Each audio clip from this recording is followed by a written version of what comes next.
Wow. Where is it? What day of the week is this? Stop it. We're live. They can hear you. Is it that one? Oh, no. Let me get dressed. Oh, no. I got to put away my penis. Oh, John, on John's birthday. Well, All right, you get one. I hope nothing happens to your weenie in the middle of the show. Oh, no. I wonder if it even works anymore. 29 again. Oh. No. Cue the theme music, John. No, not that one.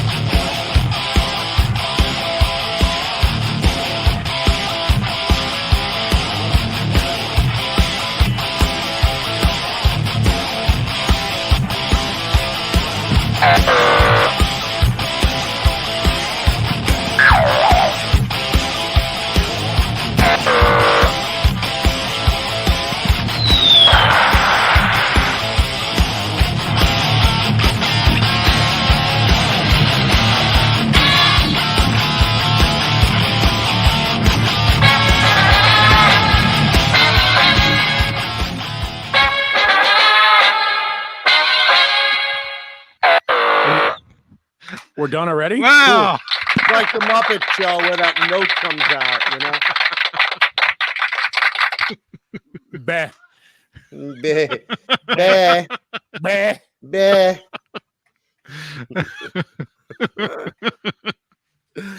And here's the thing. We've already started. We're 2 minutes and 5 seconds in the show. Nobody said a word, and Johnny Beane has done nothing but giggle. We know it's going to be a good show. Oh, man. It's going to be awesome. It's awesome. Wow. Awesome. Hello. Awesome. Hello, everybody. I'm getting shocked. It's, what is it? November 10th, 2020, 8:10 Eastern, 5:10 Pacific, and November 10th, very special day around here. Happy birthday to the United States Marine Corps. That too. Semper Fi. Semper Fi. Wow. Happy birthday, man. Thank you. Little birthday rhino. Happy birthday, Daddy. Thank you, buddy. I'm not going to lie to you. I bet it was very, very, sickening to have to go into the party store and buy your own party hats for your own birthday party. You know what's really funny? It is exactly that. Because I went into, first of all, I did this like an hour before we went on the air. I ran into CVS. There's a long line. I'm running around. There's Christmas stuff everywhere. Yeah, it comes earlier every freaking year. It's Christmas stuff everywhere. And I'm like sifting through it. I'm like, Santa hat.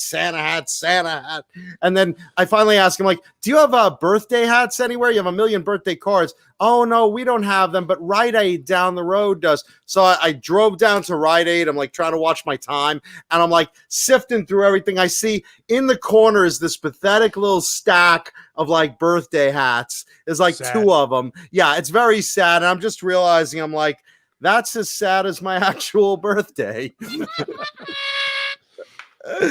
I'm just like, and I'm buying it myself. And, you know, the guy's like, going to a party? I'm like, not really, you know. No. Can you sell me 2 of those 8 instead of all 8?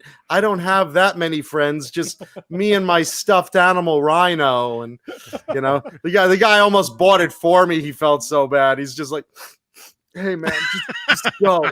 Just take him. Go. Happy birthday, brother. Stay strong. Yeah, this is like Corona birthday 2020. It sucks. It just sucks. This is the best part of your birthday. Congratulations, John. Yeah, this is it. This is the highlight. At least I'm with friends, even if they're virtual and online, and the audience and you guys and Blue Ron. At least this is. Oh no! Oh no! Birthday. Birthday.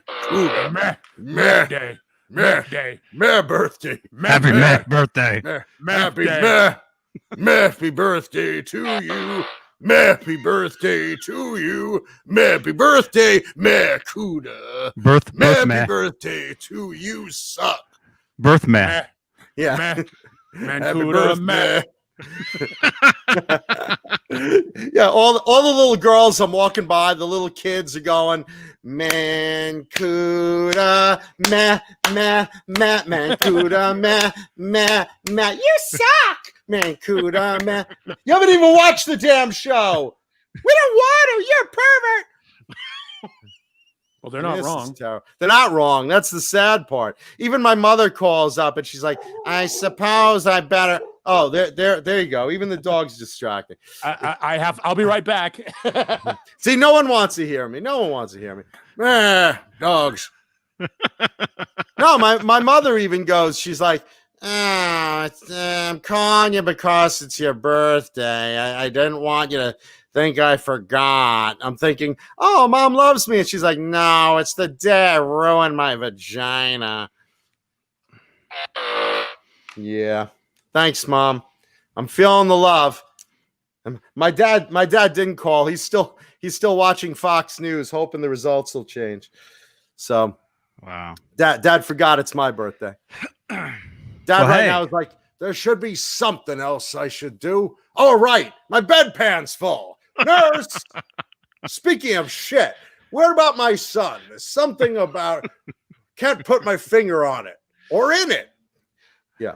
42 years ago today, something happened. Yeah. 29 again. I'm turning 29 again. Happy 29th. Yay. Happy birthday. Could I possibly look any more like a gay unicorn, by the way? Yeah. I mean, I got a pink hat with a purple horn. But listen, I'm glad everyone is here in the chat. Thank you, everyone who's been wishing me a happy birthday through the day. And seriously, much love to all of you. I really, really, really appreciate it. You know what I did today, Johnny? I worked on the Halloween contest prize list. I put that online finally. That's because I was behind because of the election. It was like it had me like I was glued to the TV like I was fucking it this week. So it's like I didn't have time to do the Johnny Beane prize list. So this morning I did it. I'm like, if I go on the air, no one's gonna wish me a happy birthday. You're gonna be like, "Where's my prize, Mankuta?" Yeah, you gotta send me an address to send that belt to. Yeah, I got a couple of things. There's Vinum pickups, there's Tessie switches, there's stuff from Zim's guitars, there's Swiss picks, there's all sorts of neat stuff. The cash has been paid thanks to our executive producer Charles Green. The cash prizes have been paid already. Thank you to our executive producers Charles Green, Joe Christian, Thomas Santiago, Music Therapy Laz, Ben Tom, Mike Neese, Frank Corcoran, Michael the Captain Smith, David Ennis, Dan Halen, and Steve Carmichael. Steve Carmichael. Yeah, so that was cool. If you would like to be cool like Steve Carmichael and the rest, click the join button below. Johnny, you're deep throating that mic, man. If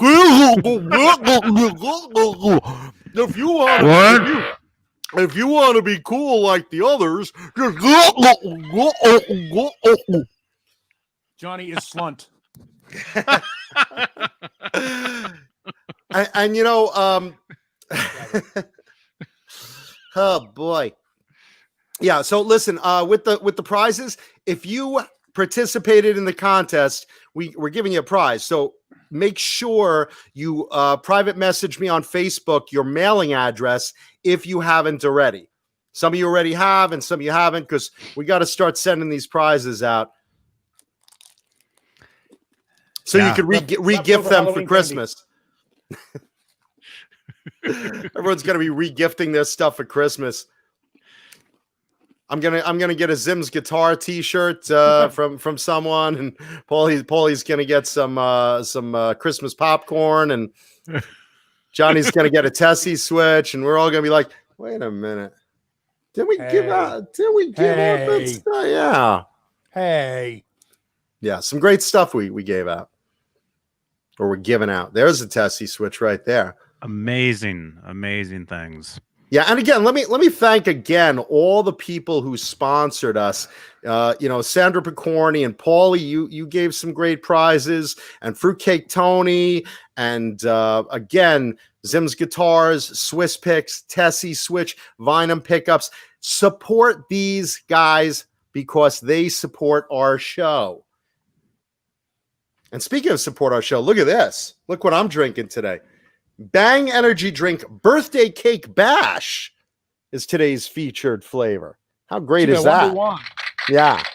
Groveling for attention. You bet. They're like, we can't fire him on his birthday. How about tomorrow? Great idea, sir. Yeah, that stuff looks really good. The birthday cake. It tastes like gasoline, but it looks good. It tastes like birthday cake, actually. It's really good. Tastes like sprinkles.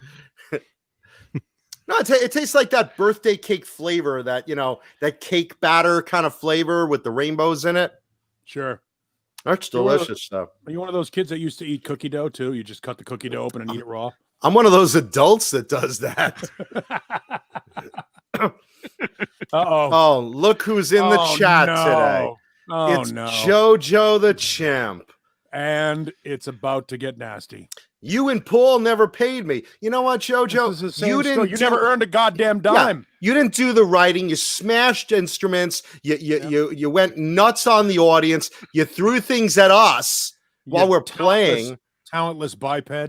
It's moron. He's throwing food into the horn of my sousaphone is there, and he put gum into your calliope. I know. It's just ridiculous. I was there. You don't have to recount it. Son of a bitch. Damn chimp with a coke problem. I thought we weren't even going to be talking about this. I thought all of our communication had to be done through lawyers. Yeah, really. I don't want to talk to you today, JoJo. It's my birthday. F you. Somebody ban him. Yeah. Oh, look at this. He's bringing this up. So I bit a lady's face off one time, and I get this rap. Hey, man. It was Mankuta's mother. Not just a lady. That's no lady. It's Mankuta's mom. And she had to have part of her cheek sewn back on. Ah, that wasn't nice of your monkey. He's actually our bandmate, Mom. He's not a monkey. He's a chimpanzee. Yeah, go ahead, JoJo. Call your lawyer, because we still have issues. So, yeah, popcorn the band until they settle the score in court. We're not getting back together for that tour. Although depends how much money they pay us, I guess, right, Paul? Yeah, I would think so. Yeah, we can get some. Yeah, do you remember what JoJo did to the tour bus? Look what he did to the tire. On the side of the road. He chewed right through the tire. Look, Mama Mankuta's here too. See? She knows. You're an animal. You bit You're my an face. animal. You bit my face. It wasn't very nice. I wish my husband would do that to my rump. Ugh, here it comes again. Always with the biting. You and your kinky things. All right, I'll bite you. Get my teeth off the dresser.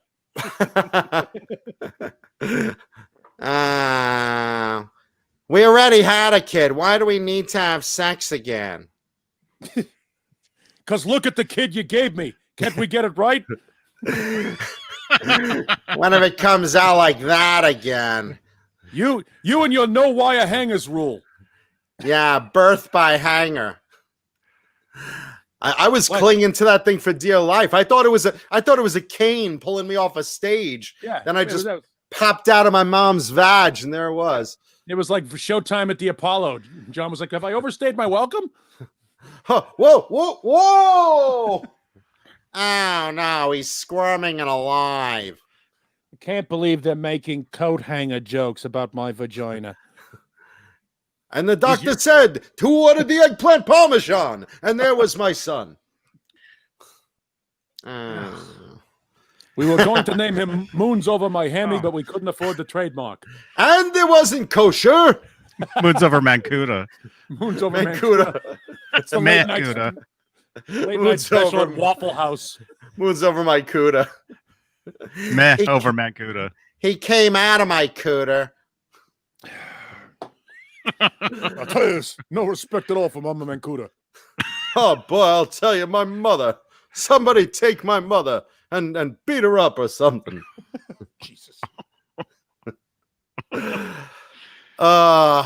say hi. Let's say hi to the chat real quick. Hi, chat. Hi, everybody. Zach Thong, Sandra Picorni, Sonia, Brian Brown, Dan of New Jersey, Metal Soda, Janice Lala, Linny Lou and Mary, Blackjack Guitar Nut, KXM Rock, Thrash Metal and Fun Riffs, Howface, as I scroll, Hugh Caldwell, Mama Mankuta. Hi, Mom. I know my mother actually is watching. It's like spending a birthday with you. Yeah, and there's other programs on TV I'd rather watch, like The Talk, The View, The Voice, rather than the bullshit. This stupid show. Jojo, I'm not even going to acknowledge anymore. Let's see. Brendan Buttcheeks, how are you, man? Jim Nicholas, Charlie S. Renus Pinkle. I know I'm terrible at this. Music Therapy Lads. Thank you, Lulu. Nightbot, Kevin Bethel, Kurt S5150, Hardwood Steaks, Mike Neese, Giggity, Joe Herbie 84, my Jew homie, Will Starr, Frank Fischetti, and thank you everyone for saying happy birthday. California Home Builders, Thunder Falcon, Papa Blue, Jay Hale, Jay Hale, hey Frank Jay. Corcoran, Glenn is here. Is that hey Glenn, how are you, man? Bill Richards.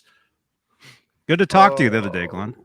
There's a lot of people in the chat. I'm trying not to be repetitive, but I am. David Scher, Zach Thong, Mark Dillon, Thomas Santiago. Channel member. Channel members are cool. Mr. Hellstorm 74. Everyone in here is cool, though. Man, everyone else that's in here, I really appreciate that. And the rest. Has anybody heard how Susie Cherry is doing? Because I am concerned about Susie Cherry with her surgery that she apparently had. I have no idea. And my dad in the chat too, John Windsor, and everyone else. Thank you for being here on my special birthday.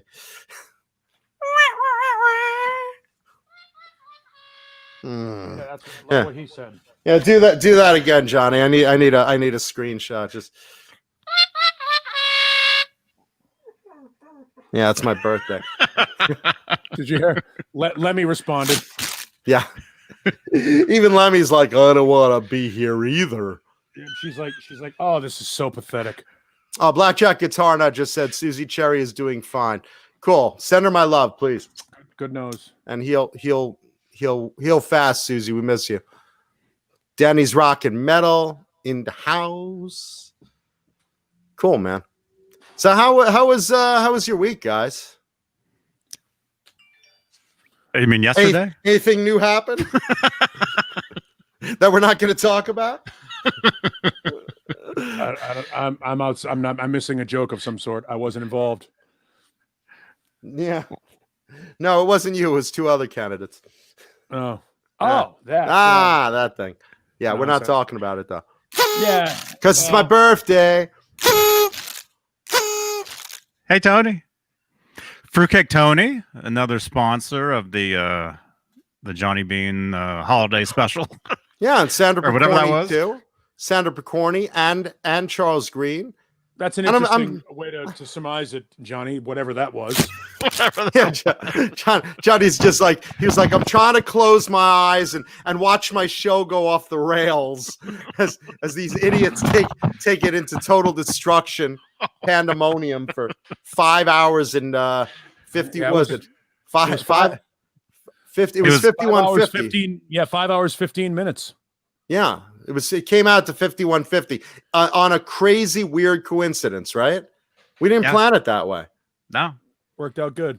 Yeah, and if anyone in the audience hasn't watched the Saturday Night Live Halloween special, which was the Johnny Beane contest, yeah, if you have over 5 hours to kill, it's piss your pants hilarious. And who doesn't love pissing their pants? I mean, really. I mean, my dad does it all the time. So I'm doing it right now. Yeah, there you go. Well, I have to be sure, Paulie. Let me see. No. I think we've all had enough of my dangling cherries on this show for a while. Yeah, someone in the chat asked what I get for gifts. Well, listen, the good news is I got a lot of racy, not safe for work photos sent to me by fans of the show. The problem is it was Johnny Paul and Fruitcake Tony. So yeah, beggars can't be choosers. At your age, you're still ahead of the game. Yeah, listen, I'm desperate right now. Sandra Picorni wants to know, is there a hint for today's show and tell guitar? Yes, there is. It's What's on My Head. That pointy thing right there that will probably be lubed up after the show and pounded into my rectum for fun. So the more immature the comment, the more Johnny Beane laughs. I know. He really is a child. Here, what? Wait, Paul. Watch this. Dildo.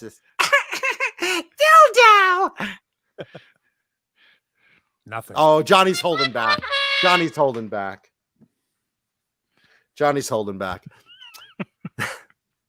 Wow. Yeah. I mean, I did get myself a guitar that I'll bring onto the show in a future date. When it arrives, but I did get myself a present because no one else is left to get me anything. I'm not dating anyone now, so and my family doesn't care. They don't even like me. So my mother's like, do I have to send him a card again? I called you. You know it's your birthday. You don't need a card. Here's the thing: the only one that gives a rat's ass that it's your birthday is your mom. It's me. No, it's your mom. Your mom, because you don't give a shit anymore. You're like, birthday, whatever. Yes, I do. No, just because my birthday sucks this year doesn't mean I don't give a shit. I want a good birthday. I want to go to Disney and I want to get presents and I want to have people fighting Jesus over Christ, who's you gonna. sound like Veruca Salt and fucking Willy Wonka. Shut up. I want to go Dingoose Egg. I want it crammed up my ass now, Daddy. Not now, Veruca. We could discuss that at home. I'm sorry, Child Protective Services. Mr. Salt, did your daughter just say something? Yeah. No, I love a good birthday. I love having a good birthday.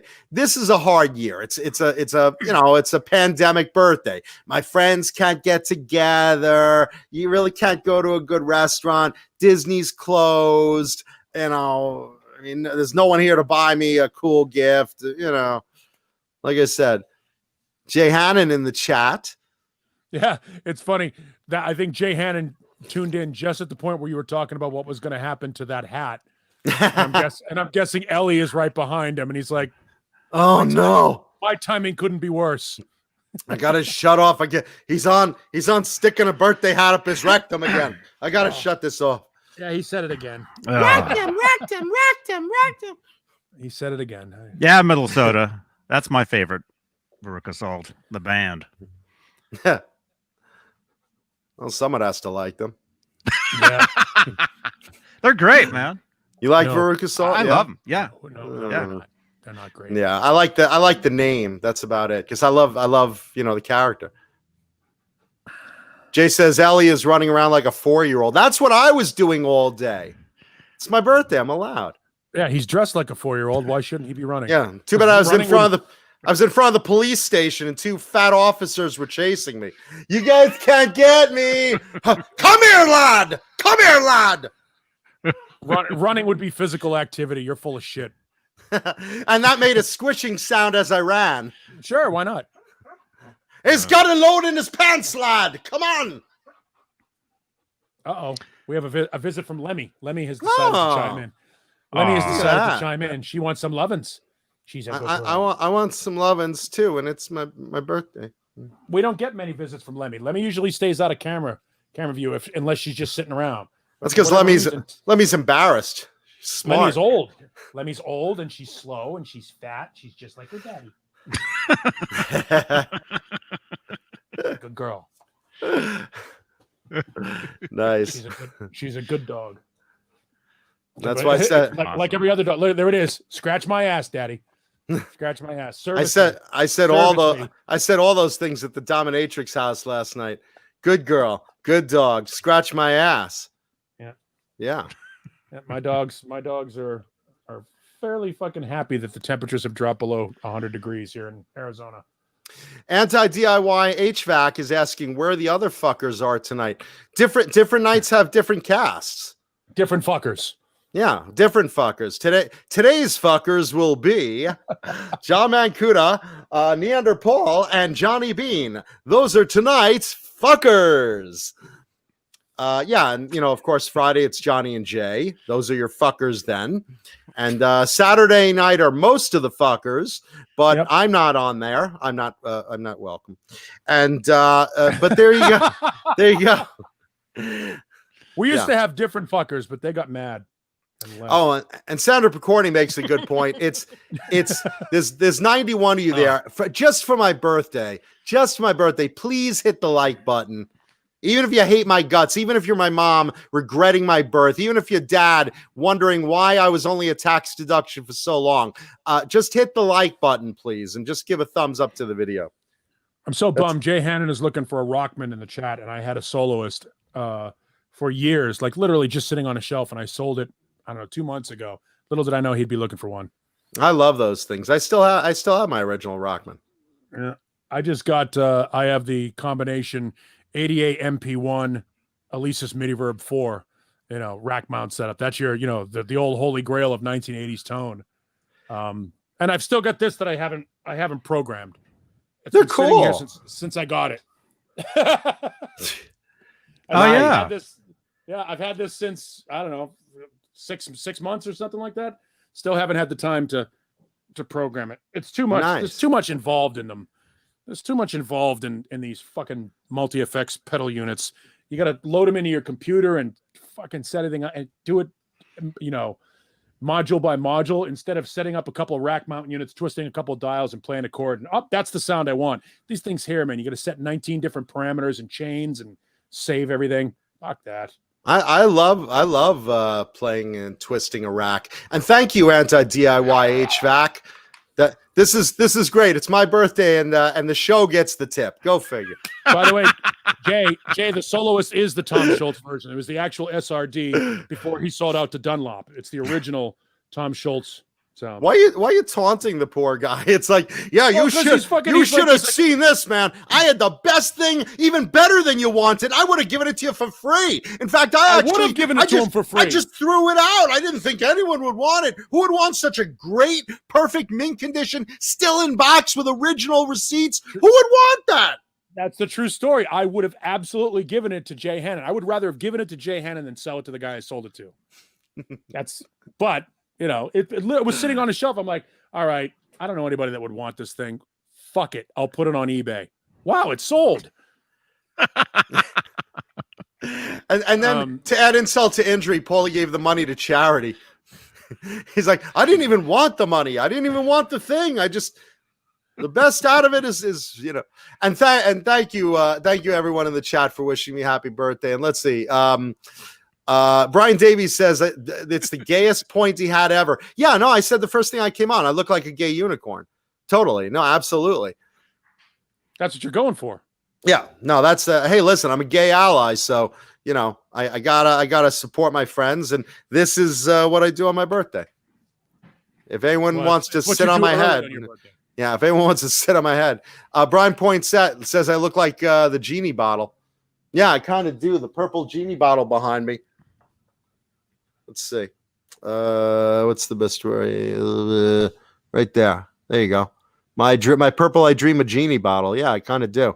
You just rub me a little bit and see if a brown genie comes out. You know what? I would rub you if Barbara Eden came out.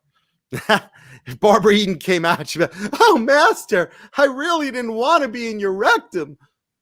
Genie, get back in there. It's my birthday. Just roll around a little bit.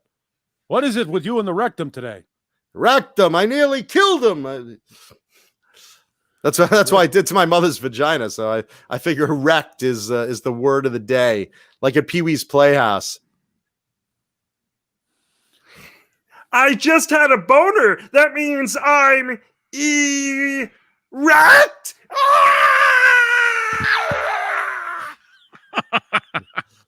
Oh, I suppose we were all supposed to go. Secret word. Yeah, Cherry's gonna explode. Blue Rhino's gonna start shucking and jiving. Yeah, by the way, if you're not reading the chat, if anyone has one of those original Rockmans, contact Jay Hannon, because I know he'd really appreciate it right now. And I know some of you guys out there haven't and aren't using it. Actually, I'll text a buddy of mine who has a shitload of Schultz equipment because he worked on Tom Schultz's house. So I thought you were gonna say Tom. No. He worked on Tom Schultz's house, and I bet you he said there were rooms full of just shit. It was all blue SRD stuff. Ben Tom talking about him. Yeah, those things are cool, man. The Rockmans. I love those. They were great. They were great. I mean, those are the first great headphone amps that you could get a great sound out of. The chorus, the Schultz Research and Development chorus, is the best chorus I've ever heard. It really is, right? Yeah, Tom Schultz. I mean, obviously, you listen to that first Boston record, and that guitar sound is just drowning in chorus and done right. Like, that's the way it's supposed to sound. Tom Schultz is a fucking genius. That first Boston album, still to this day, one of the records that sounds the best on no matter what stereo system you play it on. You can't listen to it too loud. It's perfectly recorded. Yeah, meanwhile, my mother's in the chat. Well, what's he done lately, though? I know. Well, it's funny because I saw a tweet or a thing from Michael Sweet on Facebook, a post on Facebook where he goes, "It was only for a cup of coffee, but I was in Boston for a while." I'm like, oh, yeah, he was. Oh, wow. I didn't even know that. Oh, yeah. The town? No, he lives in Western Mass, or he used to live in Western Massachusetts. That's Dane. Cool. Dane, do you have one? No. Dane wants one. Dane wants one too. And welcome, Cheech Canada. Hey, Cheech.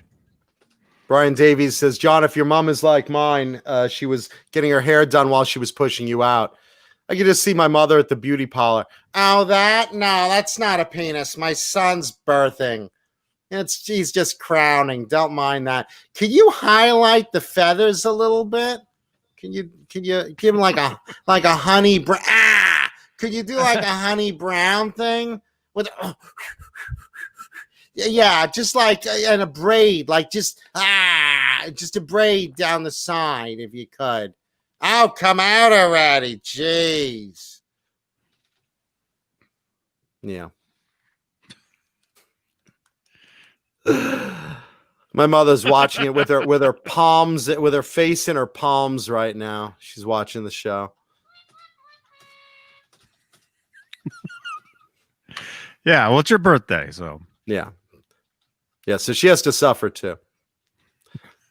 Paulie's right now bidding on Rockmans on the internet. No, he's investing. I'm actually I'm texting my buddy. I'm texting my buddy there, or messaging my buddy on Facebook who might have a Rockman for Jay. Nice. Jay's gonna get a present today. Not me. Brother out. Yeah, not me. You. Fuck you. Rockmans for everybody. Rockmans for everyone except Christina. Actually, they still make them. There's a new one. They're not the same though. That when Schultz sold out to Jim Dunlop, and they're not the same. It's it's like vintage, any other vintage equipment. Oh yeah.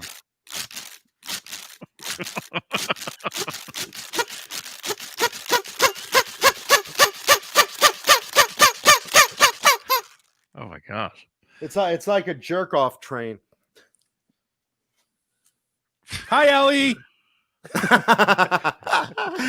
Jerk off. Oh my gosh. Yeah, if you have kids, do not let them near the screen when this show is on. It's really funny. My friend was watching the Halloween show, and he was watching it with alone, and then his wife walks in the room, in the bedroom, just in time for him to hear something like droopy tits or something. And literally the wife just walks in, droopy tits. And she's, what the fuck are you watching? Yeah. He's like, it was not a good moment for me, Mankuta. I can imagine. Let's see. Brian Davies says, seriously, John and I can tell you the joy of being a teenager and trying to make out on plastic covered furniture. What are you kids doing in there? I just had the sofa clean. You know, it's really funny. Did any of you guys have plastic on your parents' furniture? No. Growing up? No? Johnny, neither? Nah. But you know what they're talking about, right? You know what Brian's talking about? Because I had that. Grandma did. Yeah. Grandma had it, but my mom had it on one couch in the whole house. The whole house, everything, you know, I'm getting dirty. I'm having my shoes on there and tracking mud on it. There's one couch that I was never allowed to sit in. And it had tons of, you know, just like that heavy, clear vinyl plastic that, like, I don't know, maybe she got it from her parents or something. But like anytime I sat on it, it was just like,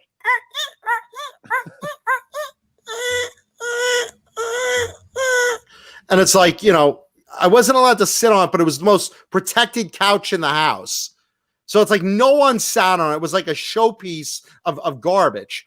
And yet when we moved, the first thing my dad does is take the plastic off. He's like, look, there, it looks new. And like someone gave him like $50 for it or something. And he took it. I'm like, so my whole childhood was traumatized by, get off that couch, you little fuck. Because dad wanted to someday get his $50 investment out of that couch. And I just had to sit on it once when he took the wrapping off. I'm like, you know, I never, ever sat on this couch without that plastic. Get off it. You'll ruin it. Yeah. Dad, I would have just given you $50 and like burned it in effigy. But look at that. How many of you guys and girls in the chat grew up with that type of shit that you had plastic on the couch? It is pretty goofy. Right? And it's like to protect the couch, but it's like, what's the purpose of getting a comfy couch? If you just like got to protect it in plastic like that, who the fuck thought of that? Seriously, like who the fuck thought of that? Well, I'm guessing it was somebody who was dropping a lot of bodily fluids on their furniture. Okay, on a porno set, maybe I understand it, you know, so you don't turn on the black light and it looks like a leopard skin. But I mean, the bottom line is, you know, you're sitting on something super uncomfortable. It looks like a bag lunch. Absolutely ridiculous. Let's see look at this swinging 70s sofas. Oh boy. Hey, if anyone wants to start a GoFundMe for a birthday gift for me this year, that's what I want. I want a gift certificate from Swinging 70s Sofas. Wow. I wish they would have been one of our sponsors for the Halloween contest. Johnny, click on that. I got to see this. Swinging 70s Sofas. Janice says she had those couches. Let's see. Let's see. Jim Nicholas says a couch condom. Oh, these are beautiful. I love these. Yeah, my house growing up was olive green and brown. Everything was olive green and brown and a little gold. So the carpet was brown and gold, it looked like a dried up lawn that had cows shitting all over it. It was just brown and gold.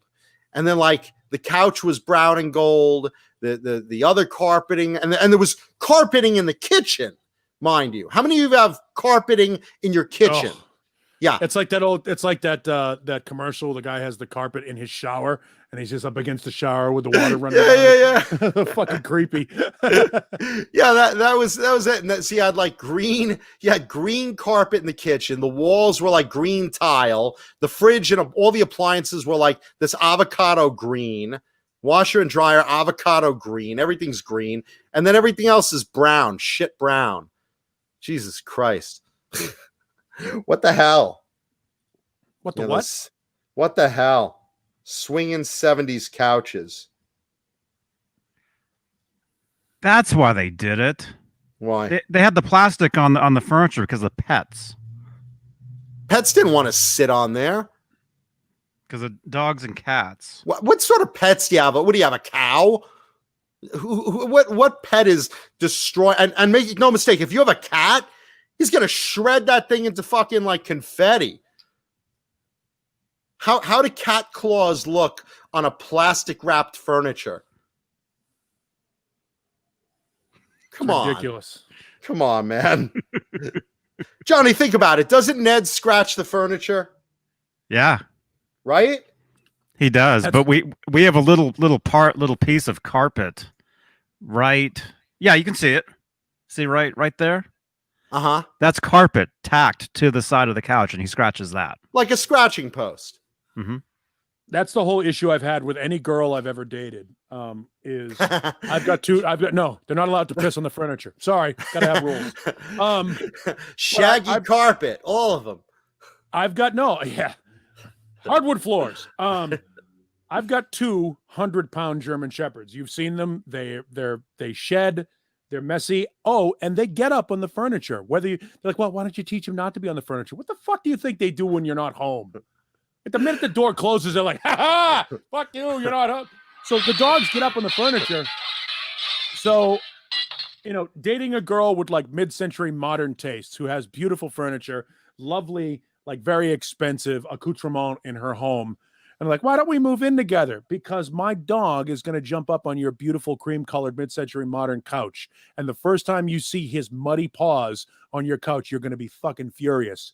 Sorry. That's the truth. I mean that my dogs get up on the bed, they get on the couch, they're part of the house. And so if you're not willing to deal with animals in your house, don't have animals in your house. Don't put plastic on your furniture. Yeah, if you love your pets, you want them in the bed, you want them on the couch. You don't want to, you get down and sit at the foot of the bed like in the 1800s. Right, yeah. I mean, like women had to in the 1800s is what I mean. Yeah, no, come on, man. They're part of the family. They're better than most of your family. My ex-wife and I actually had the argument, and I've done you can go, the dog stays. Oh, yeah. And she did. Dog is more loyal, you whore. No, but I've got half a dozen cats now, feral cats outside my window that meet me now when I pull. They can hear the truck pulling into the driveway, like, oh, the guy who feeds us is home, and they all congregate like outside. They keep a perimeter, but they congregate outside my front door. I go out there like I'm having a sermon. Welcome, welcome. I'm the Pope, the Pope of the kitty, and I'm out there. Welcome, kitties, and I just grab a cup of food and throw it out there. So I've got like half a dozen cats on this side outside this window meowing, setting the two dogs off at like 2:00 in the morning. It's beautiful. Got a nice little menagerie of animals around here. I used to have like an army of feral cats outside the house. And then one day I decided to shave and wash my balls. They totally left. Yeah, they were left. I know. No. Yep. Hey, did you see that guy on YouTube? There's a guy on YouTube that like feeds raccoons.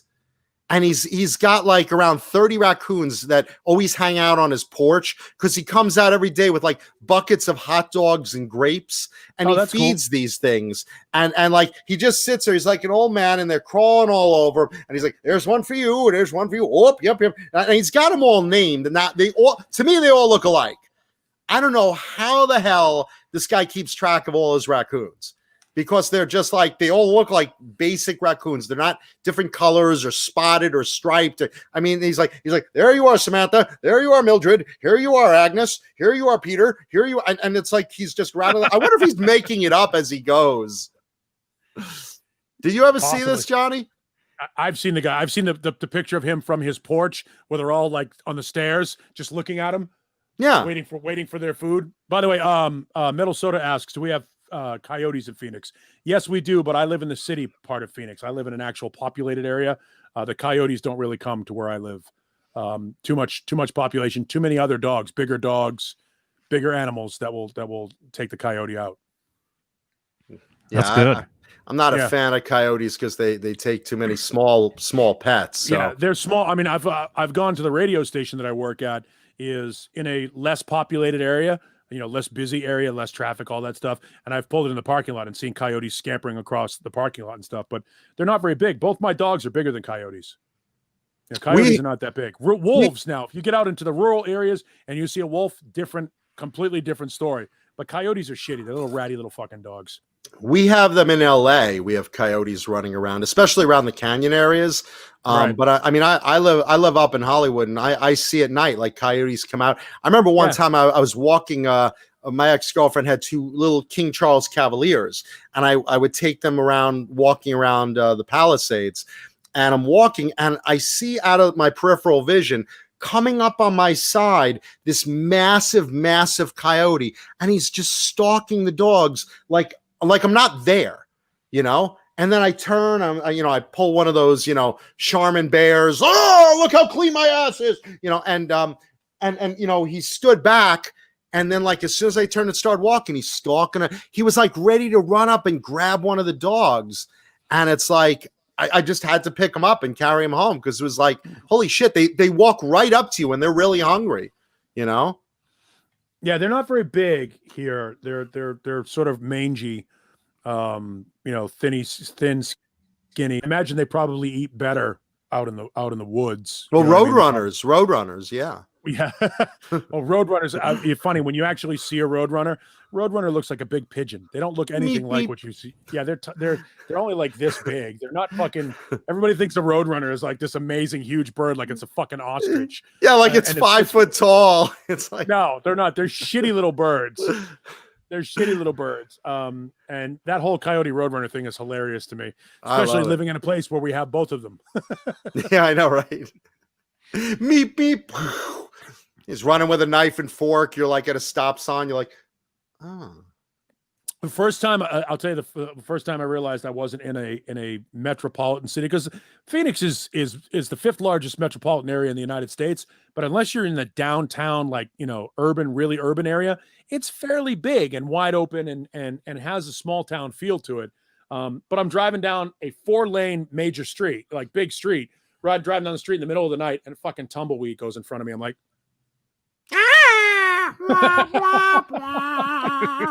the first time I'd ever seen a tumbleweed in my life. I was like in my 40s. I'm like, holy shit, they're real. They exist. And the answer somebody asked in the chat, and I apologize, it scrolled past, and I'm not going to go back for it. Asked if we have to keep extra insurance. I don't know. I didn't ask. I mean, I've got my German Shepherds are currently not on the aggressive dog breed insurance list, but they get on and off every once in a while. Everybody's still got a hard on for pit bulls and Rottweilers and the Molosser dogs. Those dogs still, Cane Corso, Mastiffs, those sit on those insurance lists. But for right now, German Shepherds aren't, at least where I live, German Shepherds aren't on that list. Yeah, Ben Tom was bringing up Rhodesian Ridgebacks that they're and I love those. I love them. They're beautiful dogs, and they're lion hunting dogs in Africa.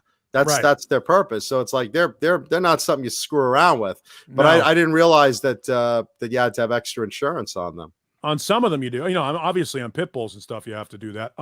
There was a guy when we did that food drive. I apologize. I'm starting to get tired. We did that food drive on Saturday. A guy energy drink. A guy pulled up into the handicap spot with no handicap placard. You fucking asshole. But he pulled up into the handicap spot. He had 2 Cane Corsos, one in the passenger seat of his car and one in the back seat. And when he got out of the car to go into the supermarket that we were in front of, one of the Cane Corsos gets in the front. So the 2 dogs are just sitting in his car, looking out the window like, what's up? It was cool. And for those who don't know what a Cane Corso is, it's a massive dog. Looks kind of like it looks like a cross between a Mastiff and a Great Dane. They're big dogs that were bred in the mid 80s from Italy that they brought over here. If Great Danes are too big and lanky for you and Mastiffs are too like stocky for you, a Cane Corso is right in the middle there. They're an insane dog, and they can be almost 200 pounds. Yeah, and they could do what they want. I've seen them driving in LA in convertible Lincolns. Hey, what you doing? It's like, whoa, you're a dog. Dogs. You're a dog. And something about that you want to say? It's like, whoa, no. Brian Davies says he and the wife are getting a Belgian Malinois. Belgian Malinois are great dogs, except they can climb. So keep that in mind. If you think, if you have trees in your yard or you have a 6-foot fence or wall in your yard and a tree anywhere near it, the Malinois will run right up that tree and go right over the wall. Just so you know, Malinois are one of the few dog breeds that will climb a tree. They're awesome. They're super cool dogs. That's pretty wild. That's why the police use them. The police use them because if somebody like climbs a fence or tries to go up and climb to the roof of a house, a Malinois will jump to the tree, to the pole, to the drain pole, and climb up a house and chase somebody. They're insane dogs. They're so agile. If you've ever seen them. You see those videos all the time. Yeah, they jump like 9-10 feet in the air. Yeah. They're insane. It's like Jamie. Remember Jamie Summers, the Bionic Woman, had like a bionic dog they gave her. Wow. They gave her a bionic shepherd. One of those. Do you remember? It's an anorexic shepherd that can do gymnastics. Do you remember this, Paul? Did you ever watch the Bionic Woman? Oh yeah, never a huge Lindsay Wagner fan. I was totally on Team Linda Carter. Oh God, yeah, Jesus, I still am. Phoenix Did girl. you see her? Yeah. Did you see her? Yeah. Linda Carter's like inhumanly beautiful. I don't know what she does. She's got a good doctor. So hot. She's so beautiful, doctor, but she still looks beautiful. Oh my God. I don't care if they like invest like millions of dollars keeping her that way. It's worth every penny. She's so pretty. Yeah. Eduardo Moreno Porto, Enrico B. And she can sing. She's a super great jazz singer. Yeah, well, I have better things to do with her throat, including a jizz singer. Oh, yeah. There you go. That's just mean. Didn't she sing a Kiss song? I'd love to kiss her. She sang "I Was Made for Loving You." Yeah, she had a variety show for a while. Yeah, I saw that. See, that I've seen. Yeah, well, and of course, one thing Johnny actually saw. You remember it, A, because she sang a Kiss song. B, because she did it in an outfit that was ridiculously revealing. Oh, God damn, she was just beautiful. She's a Phoenix girl. Every time I mention her on the air, everybody calls me like, she's from Phoenix. Yes, I know. Oh, cool. And now I want to move to Phoenix. The new girl, Gal Gadot, also super hot. Super beautiful. Gorgeous, beyond gorgeous. And Mossad. So keep that in mind. She will fucking kill you. Oh, no. She will kill you. That girl break my freaking fingers before I even look at her wrong. By the way, speaking of beautiful, Amanda Coombs says Linda Carter's dog, Jamie Summers' dog was named Max. Why is every German Shepherd in 70s TV shows named Max? Do you notice that? Yeah, Maximilian. I think there was even like a toy dog named Max, like Max, the adventure dog. That's so funny. It's funny because I haven't said his name, but he knows we're talking about dogs for whatever reason. He's like, "Oh, you guys are talking about me, huh?" You all like shepherds, huh? Yeah. He's such a spoiled whore. Hey, not for nothing, Daddy, but I've smelled Linda Carter's bum. Yeah. That's a good boy. Good boy. You go after that. You go after that. Yeah, you're a good boy, buddy. There's a good boy.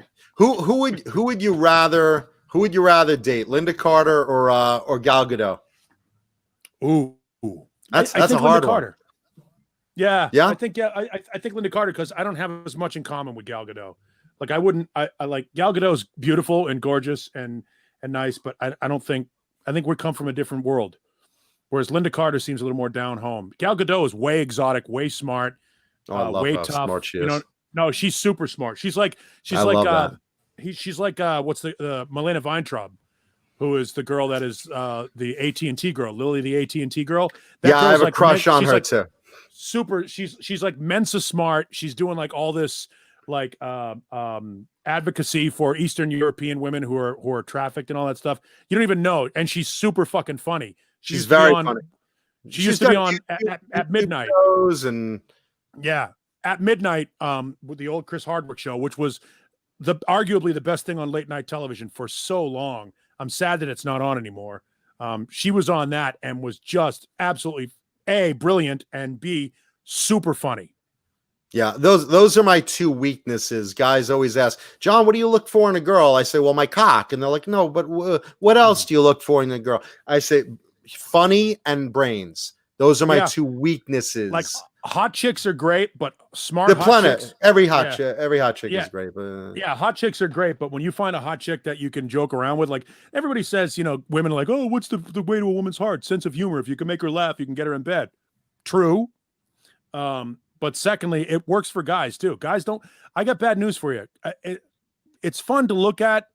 Dumb chicks are fun to look at, but they're really annoying after a while. You can be hot, but if you're hot and stupid, obviously maybe I'm different, but I mean, after about 45 minutes, I'm like, oh, will you shut the fuck up? No, you're spot on, bro. Because no, I know that sounds awful, but you know. No, I've gone on dates with girls that are dumb like rocks, and they're gorgeous girls. And my friends are like, "Oh my God, why don't you call her again?" I'm like, for every 1,000 guys that wants to fuck her, there's one guy that's sick of trying to hold a conversation and not getting one. It's true. Stupid women are infinitely boring. Yeah, and I'm in LA. There's gorgeous women at every turn, outnumbering guys like probably on a 4-to-1 ratio. And it's like, I can't do it. My ex-girlfriend was a genius, brilliant, and fucking super funny. And I stayed with her for 8 years. But like, I've gone on dates where like, I don't even want to finish the date. It's like, so what do you want for an appetizer? I'm like, oh, I'm just going to go right to the main course. And for dessert, nothing but a check. Yep. No, and it's funny. Somebody pointed out the Geico chick. That's Stephanie Courtney, and she's she's progressive. Stephanie Courtney is the progressive girl, the one that's Flo, the progressive lady. Yeah, but she's not pretty, man. No, she's not pretty. She actually is prettier in person than she is made up on those commercials. You're prettier than she is. She's a stand-up comic from Second City, and I think she was a groundling as well, and is really fucking funny, and that makes her better looking. She's not hot, but because she's personable and somebody to hang out with, and you see this every once in a while, like you'll see people talk about how beautiful Melissa McCarthy is. Well, Melissa McCarthy is beautiful because she's smart, she's funny, and she's personable, and people like her. That the chick that's on Saturday Night Live, I don't find her physically attractive. Which, Kate McKinnon or no, 80 Bryant? Oh, okay, the big chick. Yeah, she's super. She's attractive because she's funny and she's smart. And she gets it. She's got a great sense of humor about herself. I'm not physically attracted to her, but I can understand why somebody would be. Like, that's why when you see people and you see couples and you go, how did that guy get that girl? It's because I get asked that all the time. What does she see in you, man? I said, because I'm funny. Yeah, it's what, and now you're funny too. Everybody funny. No, you know what? It's interesting is I've always said this. It's the Jessica Simpson. That's now you know where my mind is at. Jessica Rabbit, Roger Rabbit syndrome. Jessica Rabbit. What do you see in that guy? He makes me laugh. It's true. You ready for a great example for that?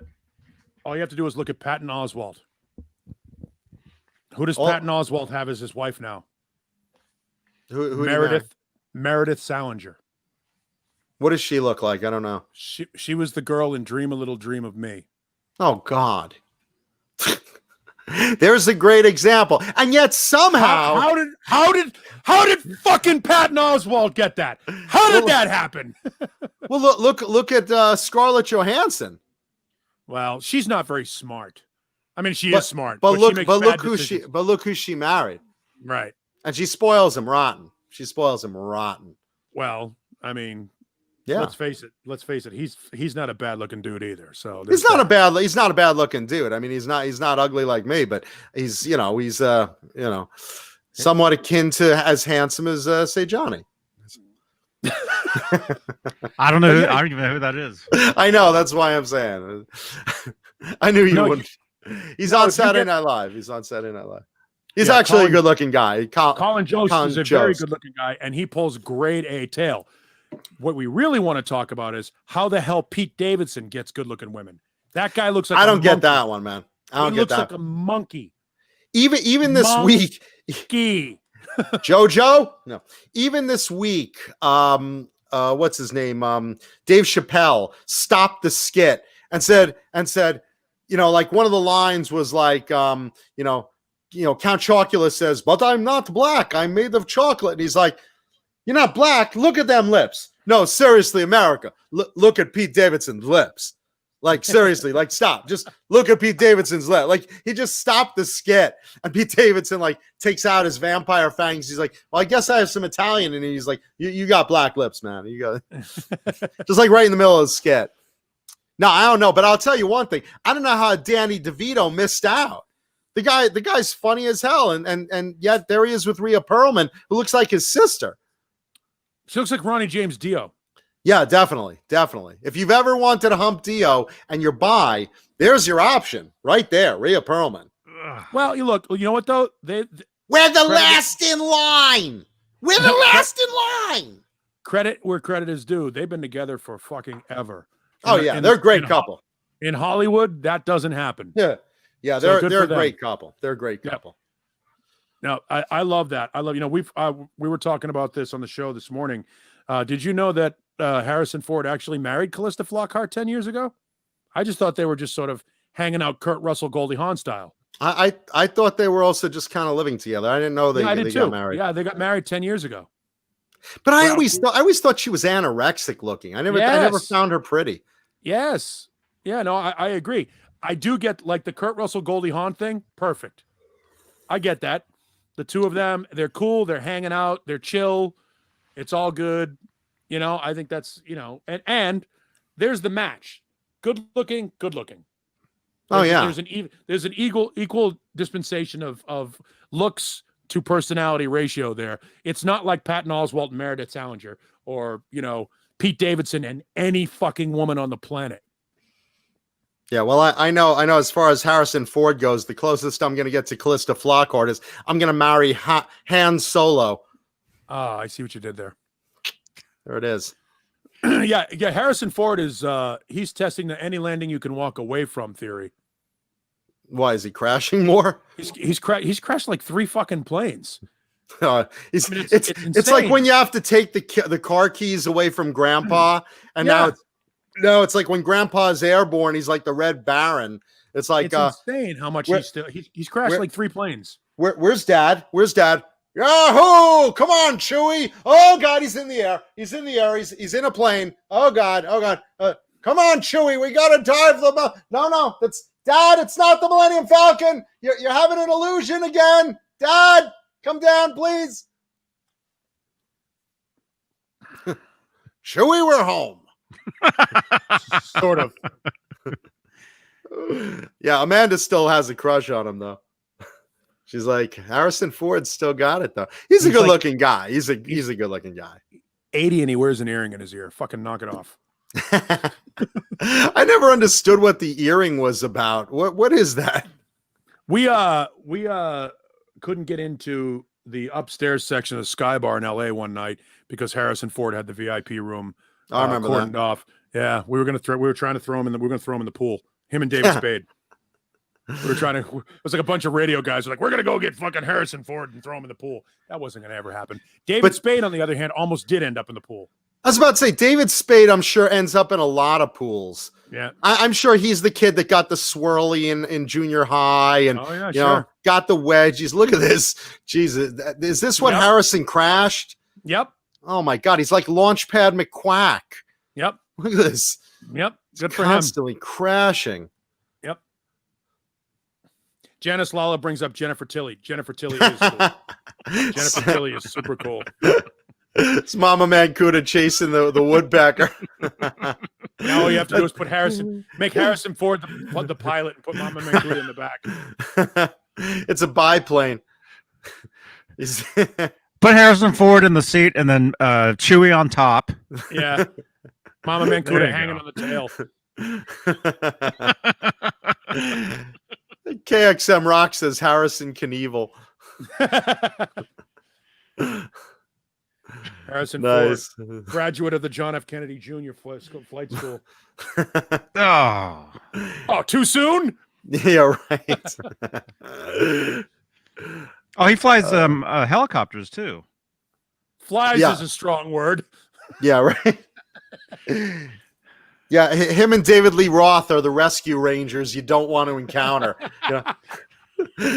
You're trapped on a mountain. You're like, we're gonna die up here. Wait, there's a chopper. Well, he'll never get through this wind.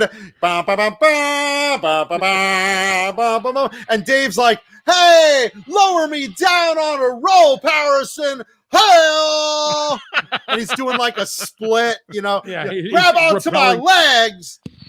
He's rappelling down the mountain. Hey, spot, hamala baby, zebra boobla, hamala baby, grab my hand.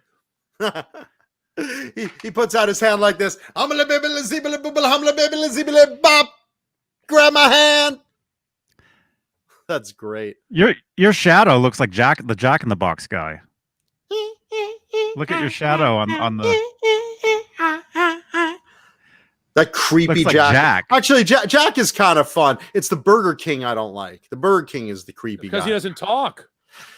Yeah, he's suddenly in your wife's bed or something. Like you go get a midnight snack, you come back, you're like, oh, what the fuck?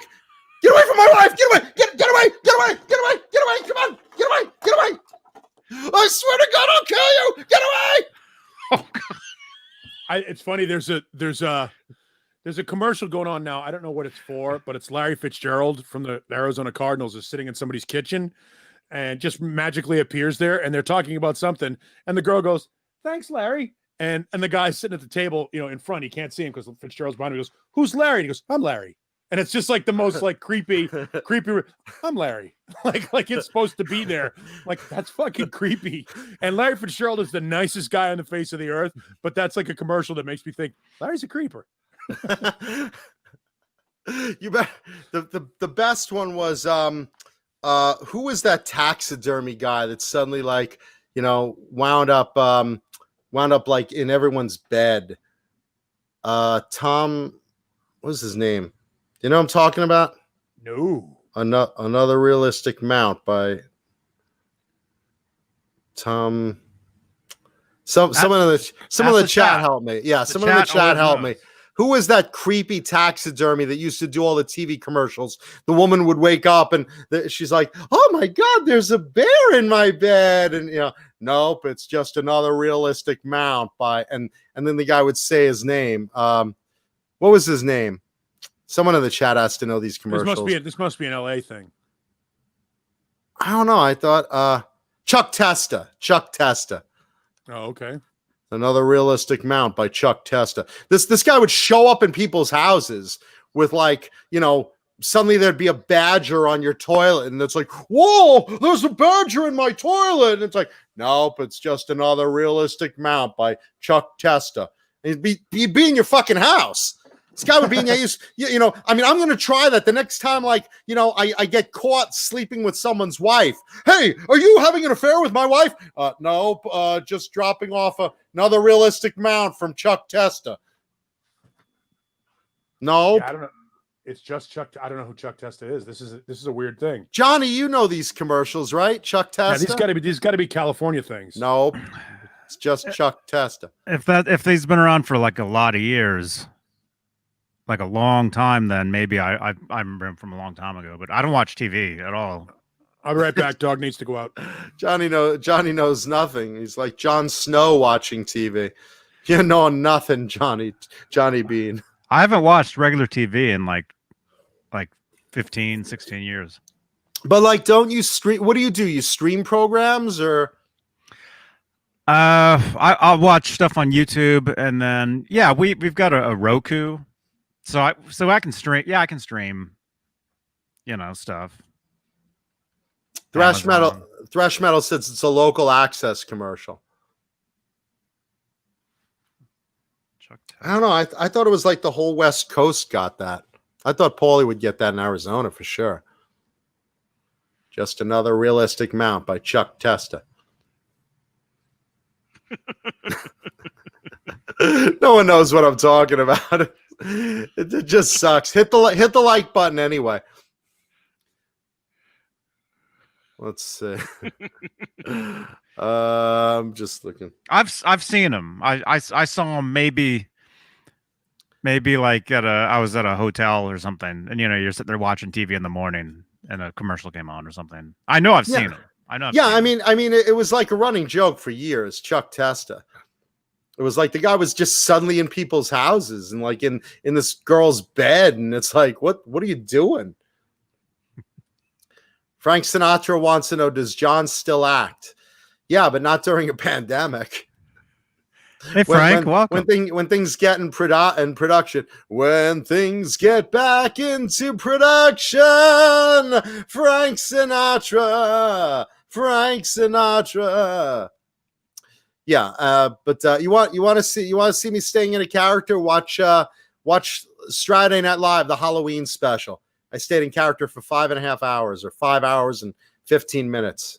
There was me acting, but like professionally, yeah. I mean, when gigs come up, when things get back in production, I'll go audition for more things. Back in production, Frank Sinatra. I didn't know Frank was alive, much less a fan of the show. I'm glad to see that. I'm a huge fan of Frank. I love Frank Sinatra. It's like that David Lee Roth video where, or it's a Frank Sinatra video introduced by David Lee Roth. Remember? They come in the limo. Yeah, Eddie and Dave come into the limo, and they're like, he's like, oh, man, what a great show. What a great show. Yeah, now it's time to relax with some Frankie. And he's like, Frankie? He's like, yeah, man, Frank Sinatra. Look at this. Watch this. And then suddenly there's a Sinatra show.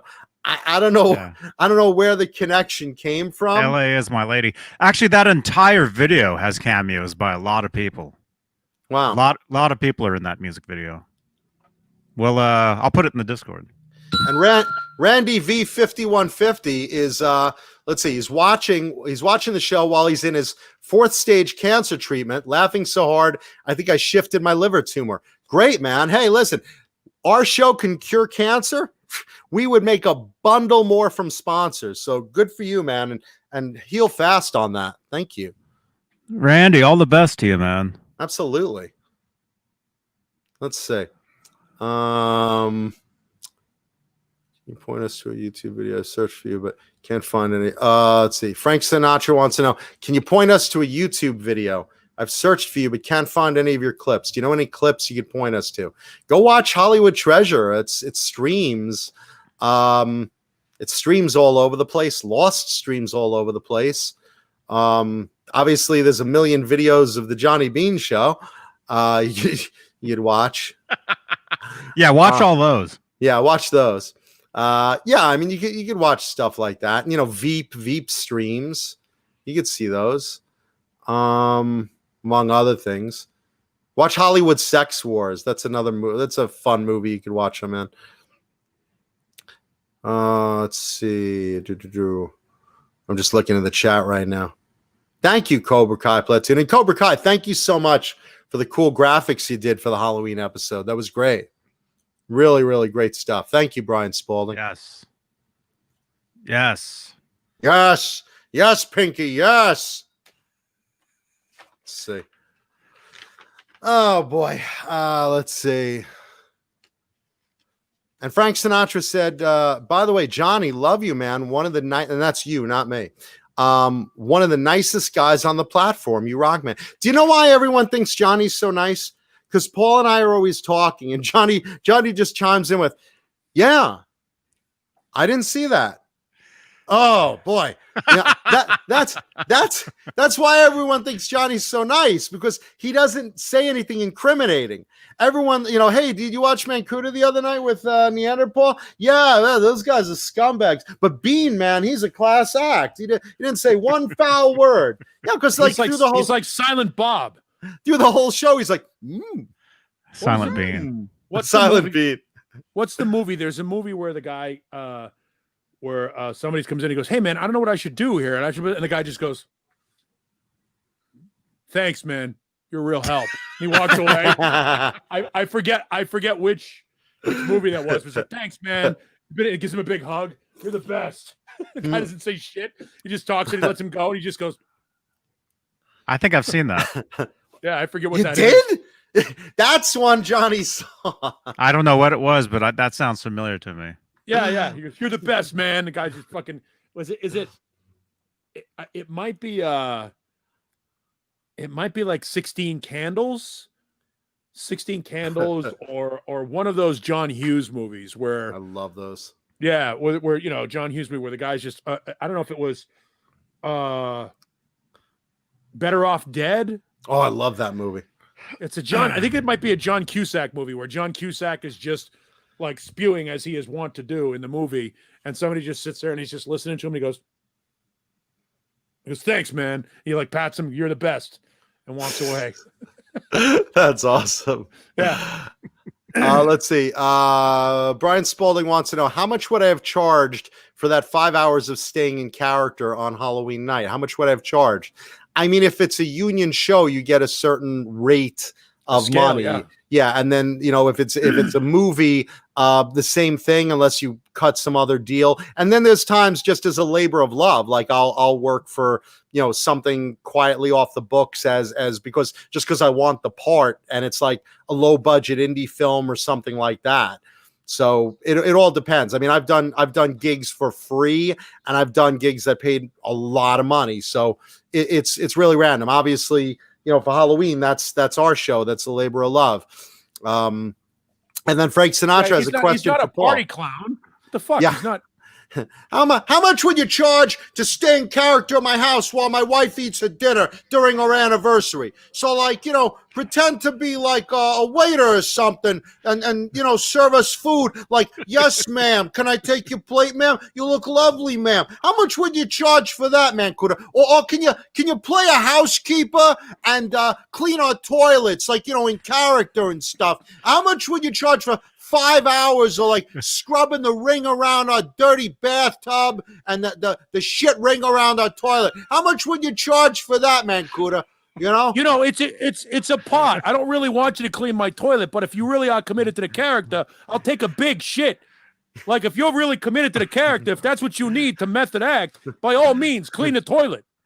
Yeah, I mean, I'm not going to stop you or nothing. I just want to know what you're going to charge for this, because, there's some woman over in the barrio that's willing to charge $8 an hour to do that. But, Mankuta, you kind of, like a quasi-celebrity thing. I'd rather have you do it. I'd rather have you clean my toilets. You sound like there? You sound like fucking, what was the character's name in Death to Smoochie? The kid that was like, I'm going to go take a dump now. Spinner, the boxer. The boxer that was the dumb boxer that was punch drunk that ended up as unschmoochy with the cowbell. All right, I'm gonna go take a dump now.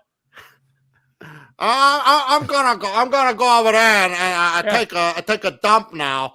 All right, Smoochy, I'll be over here. Hey, Smoochy, if you need me or nothing, I'm gonna be over there. Yeah. No, hey, look. If you're an actor, it was my partner, Mark, and by partner, I don't mean homosexual life mate, although if that's what you're into, by all means, have at it. But Mark and I, we do a morning show here in Phoenix, and he said he spoke with Leslie Nielsen.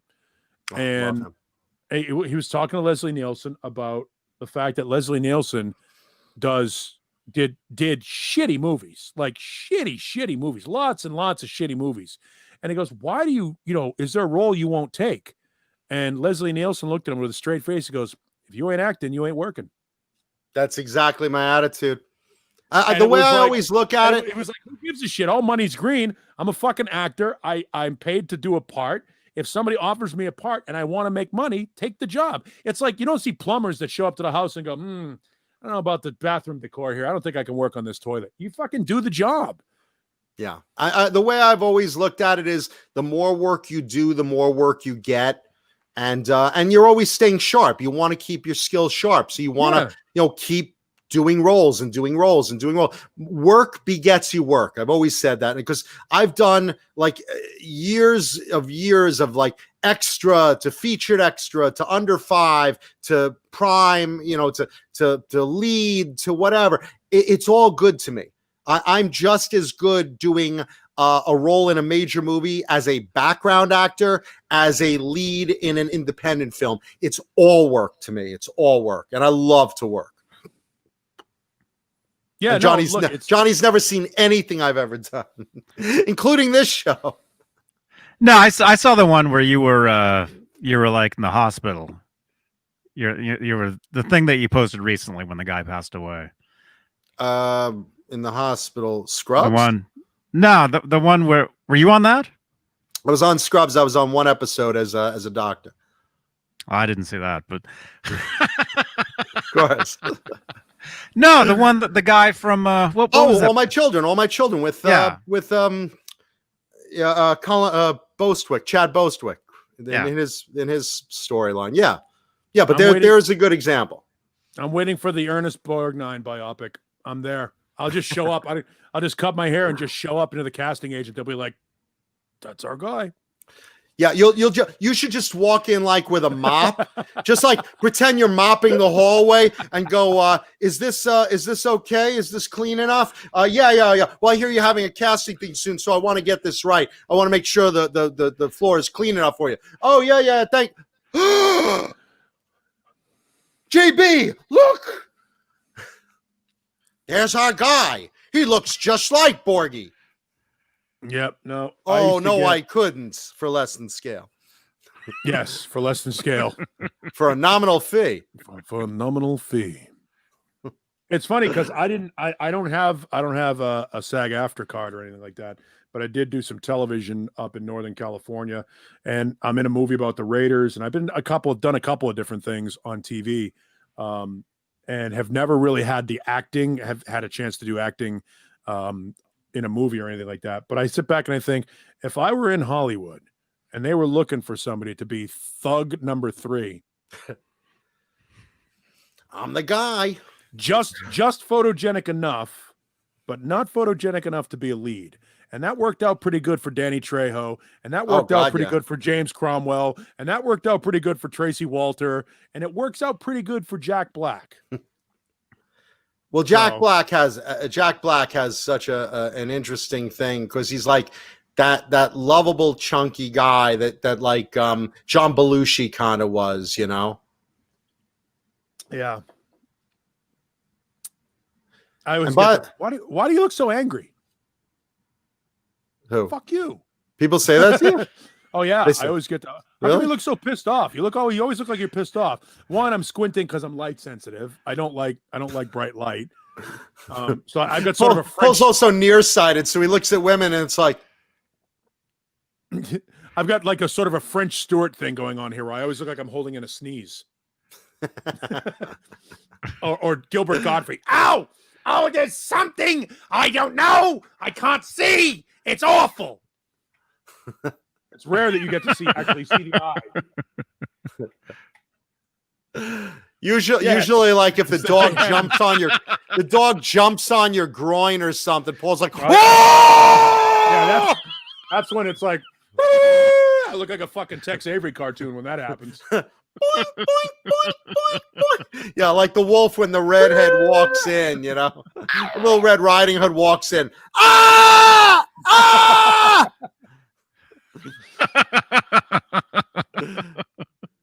Yeah, you listen, Hollywood is hard enough. You take whatever they offer you because if you turn down roles, you're either Tom Cruise and you're doing really well, or you're just stupid and you're like, oh, I want to hold out for a leading role. Fuck that. If you told me, hey, John, I have a role, it pays minimum union scale, but you're dressed as a giant dildo and you're hopping around and roll around in a cow patch and you got to get some shit on you. Maybe some even gets in your mouth. I'm like, bring it on. Because it's work. Yep. All money's green. Yeah. All money is green, man. I would take any role. Look, I love what I do, but I don't do it for free. Sometimes I do. Sometimes I've done work for like free. Like this right here. This is broadcasting. This is technically broadcasting. It's funny because our company has come to us and said, "Hey, we think we have a good idea for you and Mark for a sort of a YouTube channel type video podcast thing." I'm like, yeah, as long as it's not Tuesdays or Saturdays, I'm free. It's Thursdays at 8. Nice. I'm in. Nice. Can we promote it? Can we promote it during your show? That's terrible. That's terrible. Okay, I want a graphic Thursday at 8. Let's see. And we're gonna call it Big Head Says. I'm just looking in the chat. Two things. There's a birthday card for me in the Discord. I guess Cobra Kai made something that everyone's being asked to sign. Thank you, Cobra Kai, and everyone else. That's going to be very eloquent, elegant, and classy. I'm sure it'll be as classy as much class as I bring to the show. And then Janice says, I pulled up your IMDb. You know what I hate about IMDb? And this is where this is the one area I get lazy. I'm not lazy on a set, but when it comes to IMDb, you have to fight with the studios to get credits for some of the things you've done. Like I don't have credit on IMDb for Lost, and yet I'm on all the Lost websites, and like fans write me all the time and stuff because my lines in Lost were dubbed over by another actor. So it's like that. So that's really seriously. He gets the you're residuals. Peter Criss in the fucking Kiss movie. Basically, yeah. And the way the studio has to do it legally is whoever speaks the line gets the residual. So I don't even get residuals. And that show is rerun and rerun and rerun. And I have people, I would say almost every day, someone from that show sends me something, whether it's, a fan I know already, or, hey, I hear you have some props from Lost, or, hey, if I send you a photo, could you sign it? I have like a Lost poster, blah, blah, blah, blah, blah. But it's not on my IMDb. Hollywood Treasure, I did 30 episodes of. I only have probably like half of them listed on IMDb because after a while, you're like filling out the form for each episode. And it's like, it's so monotonous. You see the credit on there already. I'm just putting on half my episodes. Other shows I've done, All My Children, Scrubs, just a bunch of other stuff. Saturday Night Live, I was on that show for 6 years as a featured extra. You can see me in a lot of skits, but I had no lines out of Omni, meaning you say it with a crowd. Oh my gosh, look at that. Things like that they don't give you a credit for in the studio because they'd be giving credits left and right. So I have 6 years working at SNL and people are like, hey, how come these 6 years you didn't work? I'm like, I did. I collected a paycheck. You can watch the videos and see me, but IMDb just like screws you over. So that's why I hate IMDb. So if I see half my credits are on there. If I see an actor that I like, I've never checked their IMDb. It's the weirdest thing. I just know I like them. Like Sam Rockwell, for example. I've loved Sam Rockwell as an actor for a long time, and I didn't know how many things he had done. I just know that if he's in the movie's probably pretty good. James Cromwell. James Cromwell is arguably the greatest character actor of our time. He's been in a fucking 1,000 movies, but I bet you most people, when I say James Cromwell, have no idea who I'm talking about. But if I put his picture up, you would go, oh yeah. For example, Johnny, could you grab a picture of James Cromwell? Because here's what's going to happen. A lot of people are going to go, I don't know who the hell you're talking about until you see him. And then you'll be like, holy shit. It's that guy's in every fucking movie. Tracy Walters see? Johnny just did it. Johnny just said it. Oh, that guy. I've seen him. I just don't know where. What do you mean you don't know? Probably in an airport or something. Ta-da! Everybody knows that guy. Oh, that guy. Oh yeah, he's the guy that was in Babe and the Green Mile. He's in a million things. Yeah, I mean he is the guy that is when they need a distinguished looking guy, that's the guy they call. Tracy Walter. Tracy Walter is another great guy that you wouldn't know him if you didn't know you wouldn't know his name if I told you, but if Johnny pulls up a picture of Tracy Walter, you'd be like, oh, I know who that is. Because he was in Batman. I'm waiting for Johnny to go, oh, again. Yep. He's one of those guys that you see him and you go, oh, it's that guy. Sam Rockwell, great. He was in the Green Mile. There's a great example of a guy before he became somebody in a movie. He was fucking fantastic in the Green Mile. He's also in, and I've recommended this movie, I think, before. If anybody hasn't seen it, it's sort of an under-the-radar movie called Seven Psychopaths. That it's a Colin Farrell sounds like movie. Saturday Night Live. No, so yeah, Seven Psychopaths is a great sort of under the radar. Saturday. Yeah, that's what I said. a week ago. Saturday Night Live. Seven Psychopaths. What's ironic? What's ironic is you could go on IMDb and there's like a shitload of photos of me in Lost, but like not the voice credit. That's the fun part. Let's see. Here's Tracy Walter, who's in a bunch of like always in he's always that sort of prospector, side guy. He's the bartender, the guy working in the diner in Midnight Run. That when he played De Niro showed up. Yeah, he played Bob. He played Joker's assistant Bob in the Batman movie. Yep, you're my number one guy, Bob. He was on a TV show called Best of the West. He's been in, and I think he's in one of the Conan movies. I mean, he's one of those guys that's been doing this for so long, you wouldn't know who he is by name. That's the kind of guy. That's what we're talking about when you're talking about when Leslie Nielsen told my partner, if you ain't acting, you ain't working. That guy has more screen credits than Ryan Reynolds. That guy has more screen credits than Tom Cruise.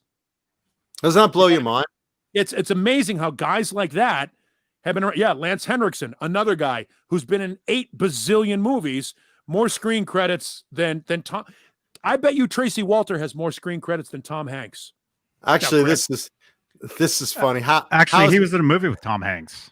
Of course he was. He was in Philadelphia.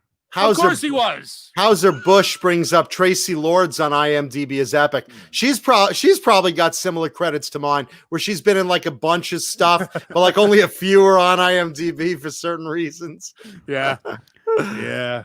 She's been in everyone, and everyone's been in her. And she's in a lot of voice unders.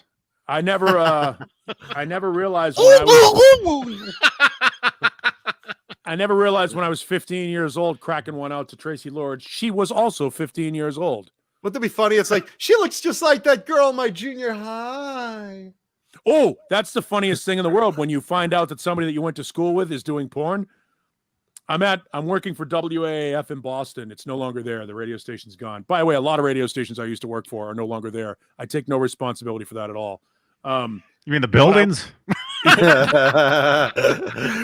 So we took them out. I go into my production. You have like a production cubby hole where they put all your production orders to do voice work and stuff like that.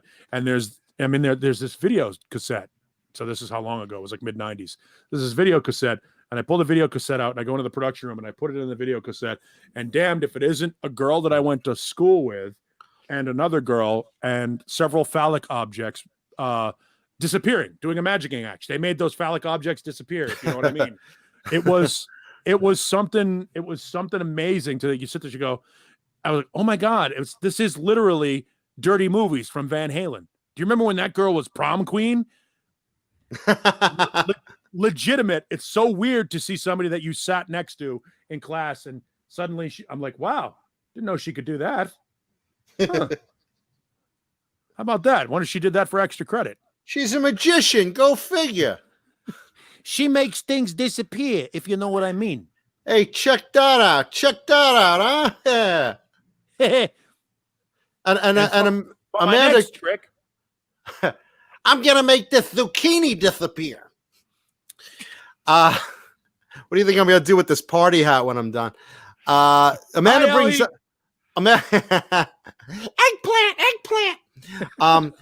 Amanda, my favorite geek in the chat, brings up James Cromwell was in Star Trek First Contact. Yeah, he was Zephyr Cochrane, who created the warp drive, the first warp drive.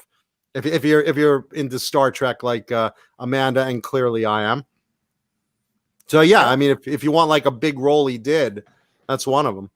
He's one of those guys, man, that is, again, like everywhere. I said, probably has more screen credits than anybody else that I could probably find, I could name. It was funny when Sean Connery passed last week. We went and checked his IMDb. He had been working for like 15 years before he got the James Bond role. He was like working from like the mid 50s, like 54, 53 or 54, before he was even given the James Bond role. I mean, you're talking about a guy who had like 25 credits before he became famous. So there's still hope for you, John, is what I'm saying. Oh, thank God. I got mom, are you watching? Did you hear him? Did you hear Paul? He said this. No, I don't think there is. Support, Mom, support. No, John, no. John, you're 30 now. I think it's time you think about getting a new hobby. No, I turned 29 again. Oh, I'm not sure I knew that. No. Yeah. No, I didn't want to. By the way, does it hurt to sit on my hat? Does it hurt, Paulie? Or why you? Ooh. Hey. And yes, Bruce points that Tracy, I Love You is the worst XXX movie ever. You're right. Tracy was ready. No, it was terrible. Not that I've seen it. Not that I've seen it. But yeah. I bet I own it on video cassette. I bet I have the video cassette of it somewhere. I would never have the video cassette under the bed and the Blu-ray.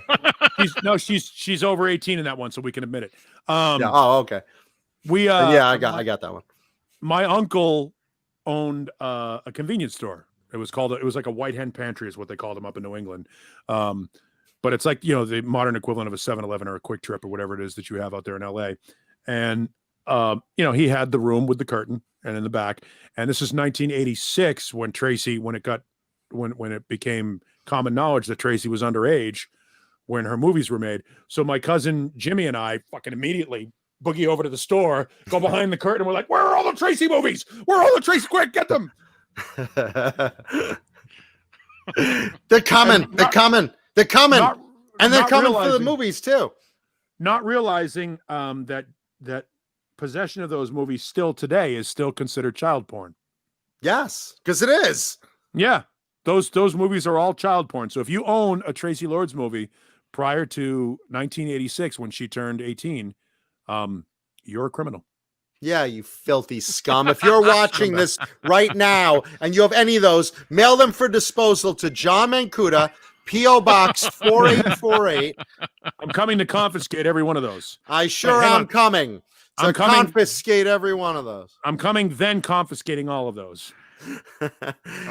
Speaking of Sean Connery, how crazy is it that Alex Trebek and Sean Connery died within a few days of each other? If you watch those SNL skits where Sean Connery is on Jeopardy, suck it, Trebek. Oh yeah. I'm going to bring you a third level to that. The guy that invented Scooby-Doo also died, and in that same Trebek Sean Connery sketch, Norm Macdonald as Burt Reynolds goes off on a Scooby-Doo rant. Oh shit. So there's a in that same sketch, the same Trebek Connery thing going back and forth. One of the questions Norm Macdonald answers is Scooby-Doo. And he's like, no, it's Scooby-Doo. You had a friend named Scrappy-Doo? Yeah. And it goes on this whole long rant about Scooby-Doo. And the guy that invented Scooby-Doo, that was a conceptualized Scooby-Doo, also just passed away. So 3 of the people involved in that skit are now gone. 3 of the tangential things. So if I were Will Ferrell or Tom Hanks, who was the third character, I'd be walking real careful. Yeah. Yep. Or Norm Macdonald, I'd be like, all right, wait a second. Should I run this red light? Nope. I'll take Jap anus relations for 200. That's Japan U.S. relations. Jap anus relations. By the way, you never want Sean Connery to teach your dog to sit. Oh. Shit. Yeah. Shit on the bed. Shit right there. We've shit done right down to the kitchen. We do it all the time. We talk about Sean Connery shitting. Sean Connery reads the lyrics to Aqualung. Shitting on a park bench. Eyeing little girls with bad intents. Hey, Tracy Lords. I used to always sing that song like in a different variation. I used to go sitting on a park bench, eyeing little girls with bad intent. Hey, Aquaman. I used like Aquaman covering his face, and the Super Friends were never good to me. Now I'm a park pervert. It's an even creepier song than Aqualung is a song called Art Lover by the Kinks. It's on Give the People What They Want, and the lyrics are Sunday afternoon is just like another world. Jogging in the park is my excuse to look at all the little girls. Oh no. And it's like, I'm not a flasher in a raincoat. I'm not a dirty old man. I'm not going to snatch you from your mother. I'm an art lover. Come to daddy. Like, I'm like, holy shit, the Kinks are really deviant. They were named very aptly, you notice. Oh, such a great. I mean, the Kinks are a super underrated band. As we finally start talking about music, an hour and 39 minutes into this thing, we're almost there. Yeah. Shitting on my cock with a boy. Oh no, come on. What is Sean Connery? Sean Connery was in that movie with Catherine Zeta-Jones and her Osh. Hurrah. Yeah. We will say this, though. I will say this about Sean Connery. The League of Extraordinary Gentlemen was an awful movie. That's all. That's all I had to say. Never saw it. Trust me. You got to take our word for it, John. John, you're better off. Johnny just reads the reviews. Is like, yeah, it's about some extraordinary gentlemen, but it's not very good. Hey, have you seen Extraordinary Gentlemen? No, but I've heard it's about some extraordinary gentlemen, but it's not very good. So, not to be confused with with Tracy Gunn's League of Extraordinary something or other. I forget what that was. I have it. Tracy Gunn's couple of records that he made that nobody gives a shit about. Because, and speaking of records nobody gives a shit about, Slunt. Yeah, but Johnny, focus on that. I really want the audience to get a good look at this. This one Paulie brought out the other day. Bring it a little closer, even. Yeah, it's this. There you go. It's Slunt. Perfect. Right there, Paulie. Right there. Great. Right there. Slunt. It's this woman in a bikini with a vanilla ice cream cone dripping down her body, and it's called Slunt. An amalgamation of two words. I shall not. Yeah, I will. Slutting cunt. And I think that's the best album cover I've seen in forever. Now, here's the thing. You don't know the name of the album. Maybe you didn't read it, but it's called Get a Load of This. Load being the key word there. Yep. Get a Load of This by Slunt. Yeah, and I don't have that one. Is it good? Because I'll go out and buy that. It's they put out two records. I bought it on a recommendation from the legendary Lemmy Kilmister. Lemmy loved the band name. He was like, "There's this band called Slunt. That's the greatest band name I've ever heard." But it really is. And Lemmy's not wrong. No, Lemmy's got great taste because it's actually a pretty good record. It's not great. I mean, there's a little bit of Foo Fighters influence. Came out in the early 2000s. It's not great. It's not bad. It's fun. For those wondering, yes, it is autographed. Nice. And I'd swab it for DNA. Yeah, maybe. And they do a cover of Romeo Void's "Never Say Never" on it, which, for those of you that don't know what that song is, it's the one that has the chorus, "I might like you better if we slept together." Really good. It's a fun record. brutal looking woman hitting on guys. So like you really want her to sleep with you. Here's the thing. The girl that sang for Romeo Void did not look like this. No, she looked more like Paulie. But, not as pretty. So it's funny because I was busy in my SL section, and I brought this one. I brought this one on for John, the band Slammin' Gladys. Now that's a good album. I like that album. What's interesting about this is I look at the picture of Slammin' Gladys, and you can't really see it very well, but they look like a poor man's Shotgun Messiah. Well, for starters, look at the album cover. The album cover looks like the girl is getting railed by a train. Yes, well, that's what they're doing. They're slamming Gladys. Get it? She's getting railed. See? The band was originally called Risque. They were signed under the name Risque, and what is that, like 89? That band? No, not 92. Oh, that late. Okay, this came late. Yeah, this was a band. I knew they were late. Deal. Yeah, this was a band that got their record deal because they were friends with Janie from Warrant. That's the whole reason. Yeah, Janie from Warrant. That was how he was like their buddy, and it was one of those. It was a buddy deal. Read the track list for me. I want to refresh my memory on it. Bad Attitude, Bet Your Life, Down on Your Knees. There it Lay is. Me Down. Yeah, Down on Your Knees, I think, was the single.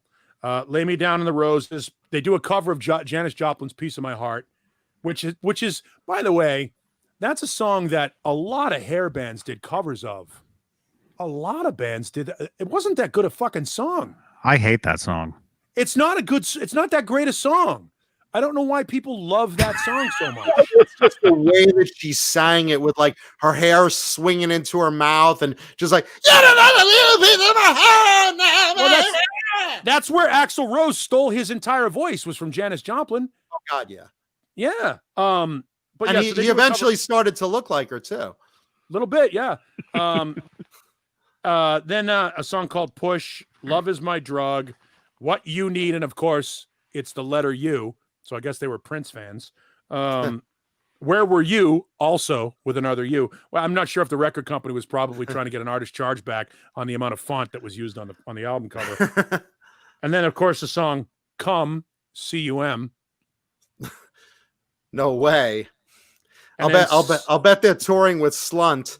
Yes, and Silicone Sally. Yeah, this is a band that seems to make bands like Tough and Snatch credible. But I actually love that. They were kind of sleazy and glammy, and again, I love them. They were a little like Shotgun Messiah, but Shotgun Messiah wrote better songs. Yeah, I knew they were in the last phase of it. I thought they started in 89, and that was the thing. 92, they were like right there.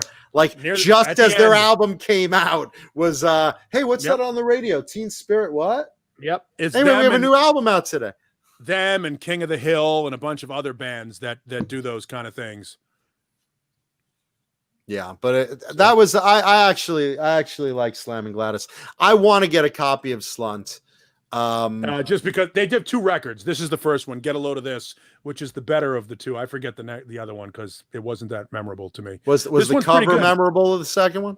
Not really. No. And the funny thing is the first one. The lead singer's name is Abby Gannett, and Abby was she was on MTV for a while, or VH1. I forget. She's married to Brett Scallions from Fuel. Scallions, that's a name for you. Yeah. I remember Johnny Crash I was listening to the other day. Oof, yeah. Someone just brought them up. They were like, which do you like better, Hurricane Alice or Johnny Crash? I was like, well, I liked Hurricane Alice, but Johnny Crash.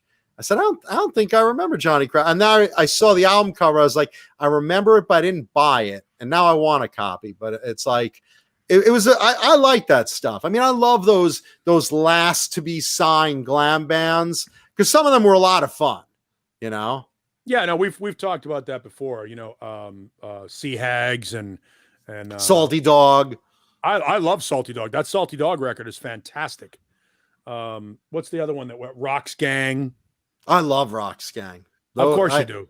I thought it was a solid album, man. No Easy Way Out was a terrific song. You know, Roxy Blue, another one of those bands that sort of came near the end. There's that whole list of them. Phantom Blue. Roxy Blue. Remember Roxy Blue? No, I'm saying also Phantom Blue. Yeah. There's a whole bunch of those. And I'm looking around. I'm like, why do I own this? Why do I own this? Why, Jimmy? Why you do this to me? Amanda. Amanda had to put her kids to bed. This is why you don't have kids. Yep. Yeah, Trickster. Yeah, the first Trickster album is great. I'm not going to lie to you. I like the first Trickster album. Trickster wasn't even like that late because they at least got a couple albums out of there. Yeah. Mark Dillon has the Johnny Crash album. It's good, right? I was listening to it on YouTube yesterday. There was a Boston band called Kid Crash that was fantastic. That unfortunately there were like a handful of Boston bands that got signed right after Extreme. You know, there was that whole, you know, if one is good, then 10 must be better concepts where if one band from one region of a country gets signed, all of a sudden all the record companies send their A&R guys there. And there was a band called Kid Crash in Boston that should have come out and done really well. The only bands that really did well, the hair bands that did well out of Boston were Extreme and a band called Mass, who actually came out before Extreme. Mass, you'll probably know because they had a record. They for whatever reason, they were not a Christian band, but with the name Mass, you would think. They ended up hooking up with Michael Sweet and getting signed to Enigma Records and had a record called Voices in the Night and became more Christian. And I think it was, I mean, they're all Catholic, but I think it became sort of a marketing advantageous type deal where Stryper were trying to create a movement of all these Christian hard rock hair bands to try and make something out of it. Give Michael Sweet credit for that. The only one of those Christian hair bands that's worth the shit is Stryper. You know, Stryper and Petra. Well, again, I like what was the band I always talk about? I'm having a brain fart here. Right. Holy Soldier. Holy Soldier. Thank you, Paul. Yeah, I thought they were better than Stryper, and you know. Nothing against Stryper. I mean, they're very good. They're just not like my favorite, really. What's a shame is the new Stryper album is nowhere near as good as the one that preceded it, which was called Goddamn Evil. That was a fantastic record. And they just put one out recently called Even the Devil Believes. And it's I think it was rushed. I think that, the last record was really good. I mean, really good. Like To Hell with the Devil good. That was probably their best one. To Hell with the Devil. That and Soldiers Under Command. Those are the two biggest ones, I think, that are I think are the which best. Which one had the ballad Honestly under God's Command? Honestly, I think is on To Hell with the Devil.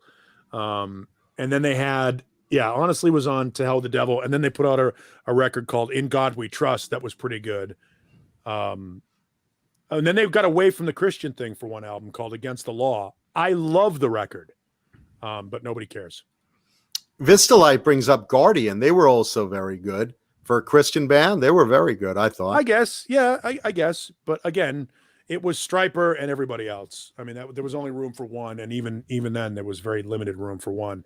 But Mass are a great band, great Boston band that were around before. Their first record came out before sort of the LA hair band thing was huge. It was like 1982, 83. It was before all the hairspray became a thing.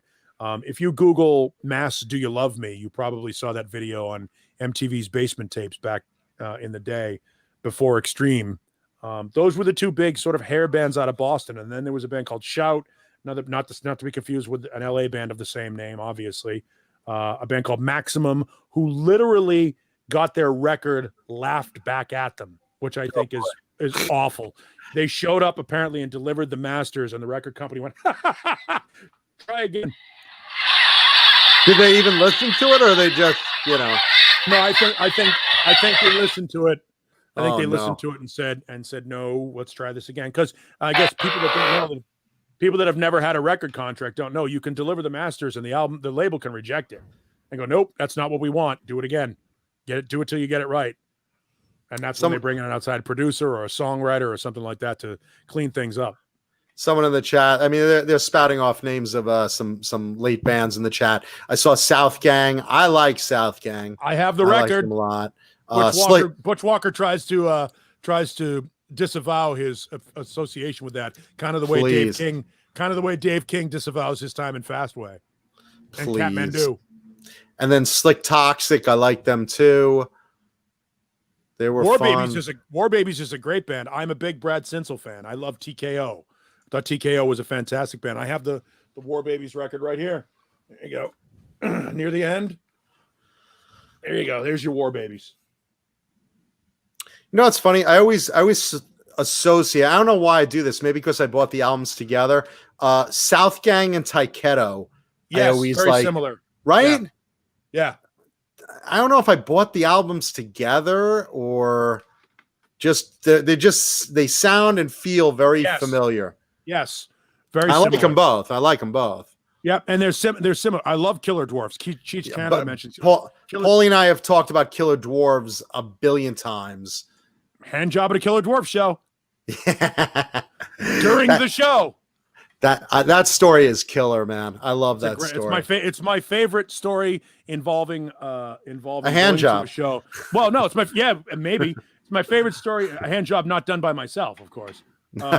I've got this.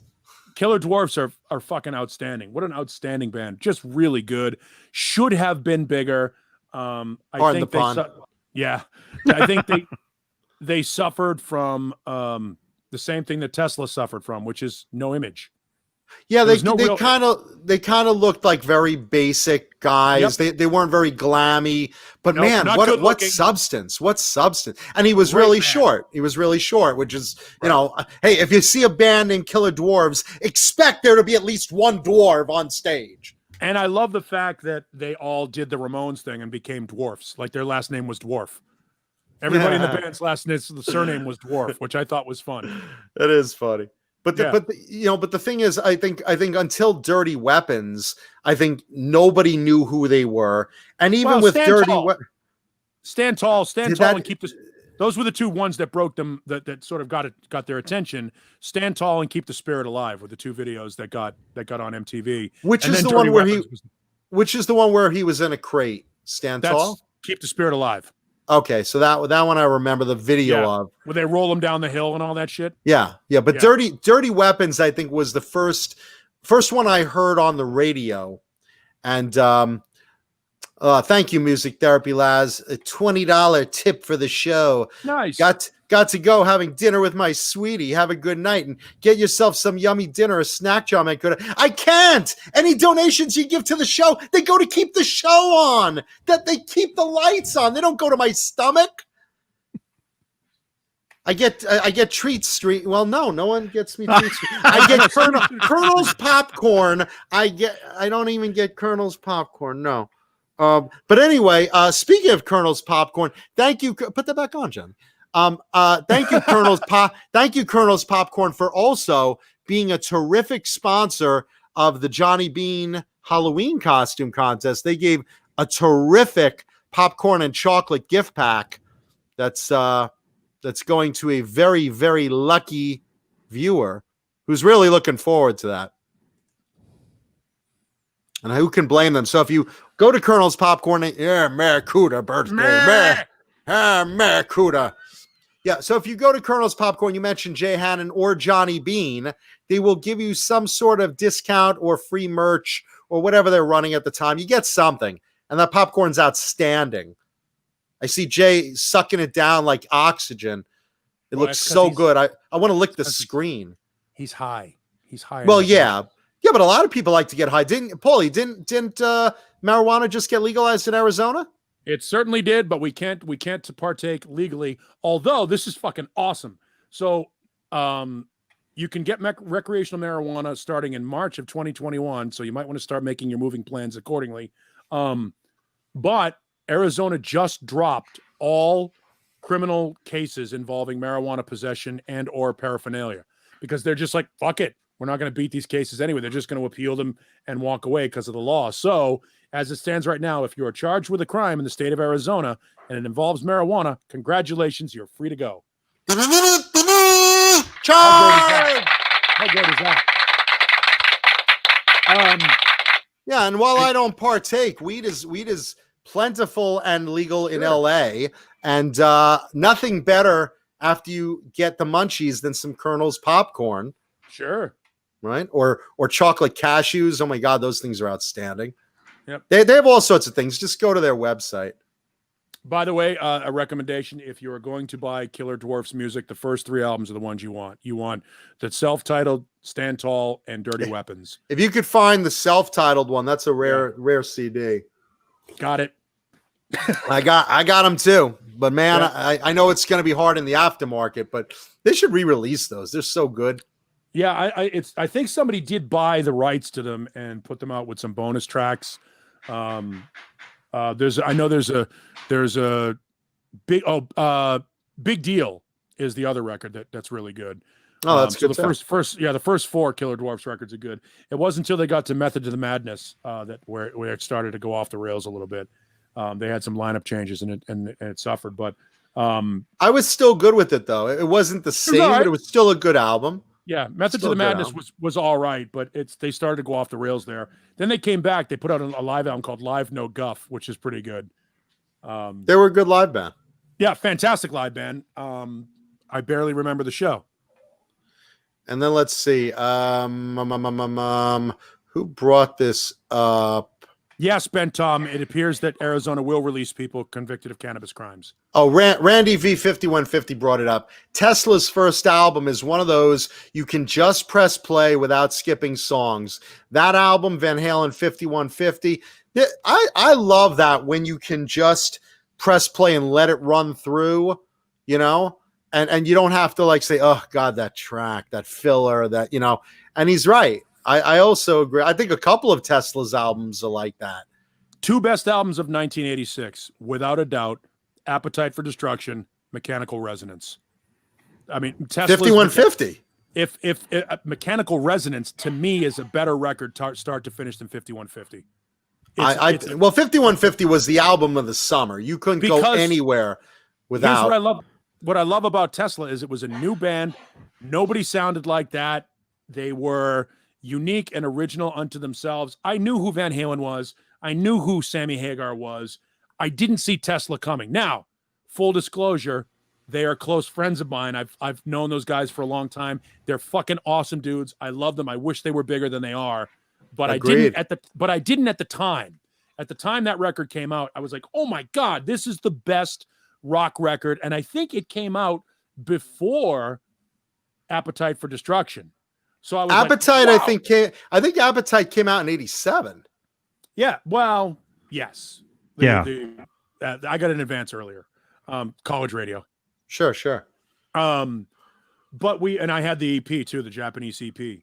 But the Tesla record was, and then so you had Tesla, all right. Then you had Appetite for Destruction, which obviously is a brilliant record and beyond the Tesla. You can't compare the two. Appetite for Destruction is up here. Sure. Tesla is down here, but down here is still fucking better than most of everything else that came out that time.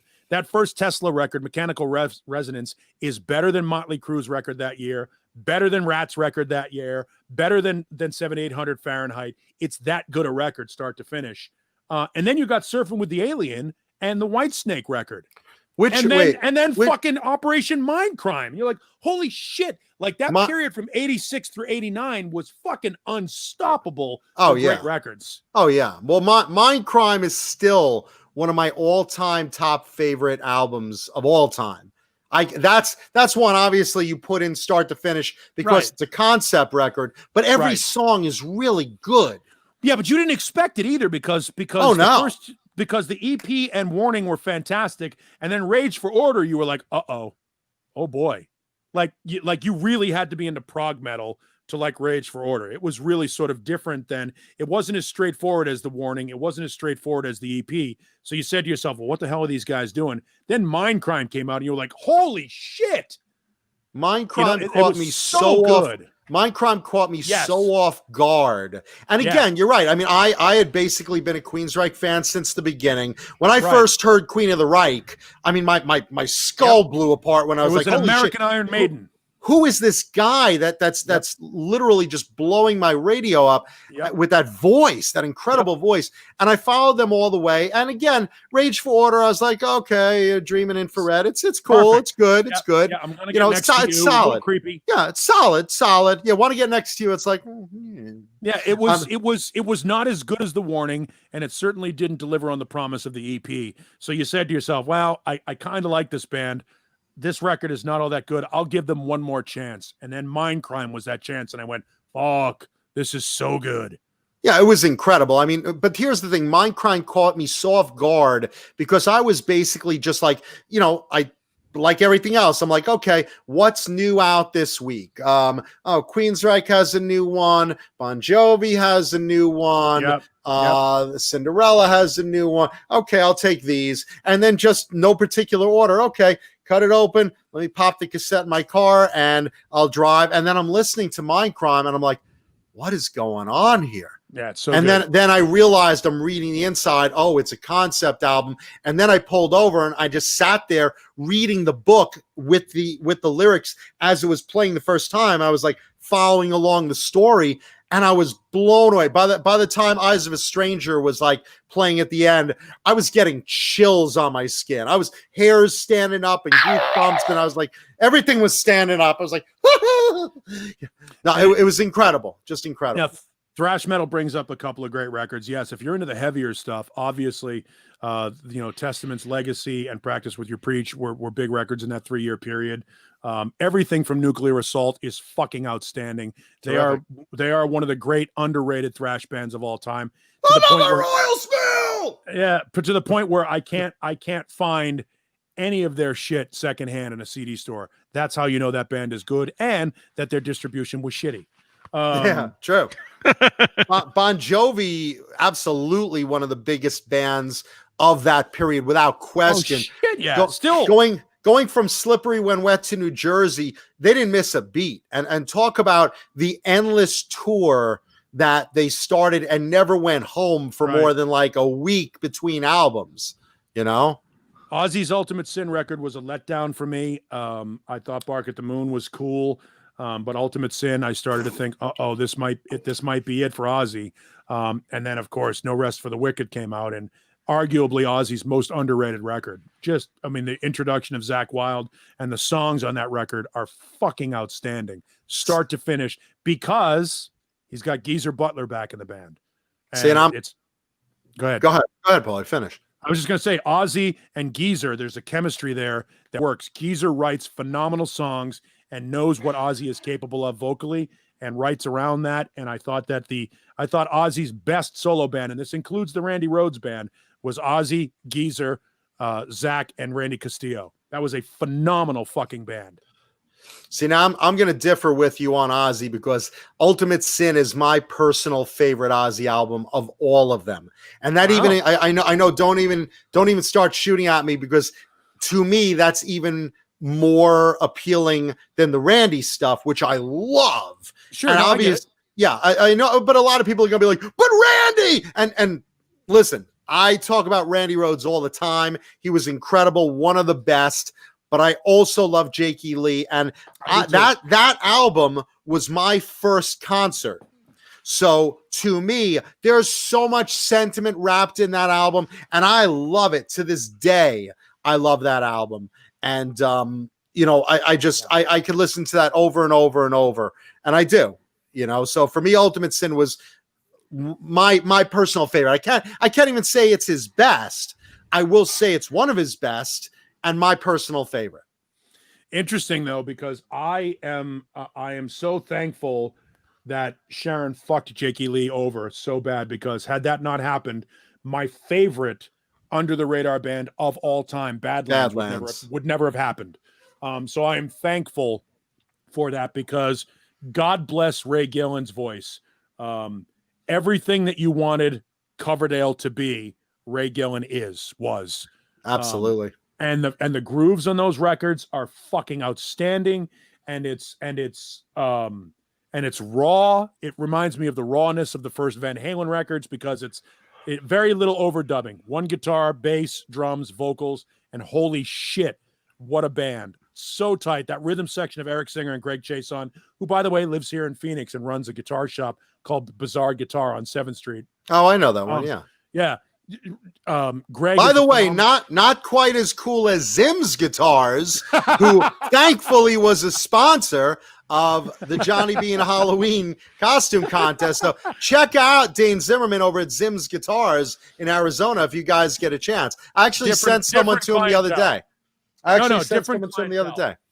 Yeah, different clientele, and Zim's is great if you are looking for used guitars that are projects and or sort of off the radar guitars, things like old BC Riches or some Charvel Model 5s or Model 6s or any of those type deals that you're looking for.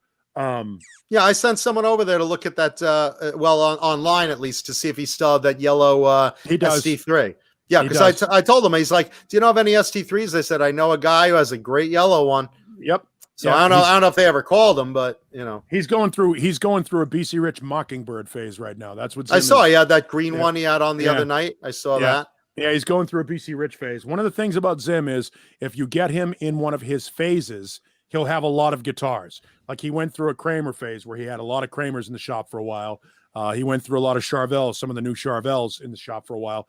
He does that where he goes through a phase, and when he does that, he gets a hair across his ass about buying a bunch of those guitars. So if you are looking for a specific style, call him and ask if he's got one. If he's got one, he's probably got 5.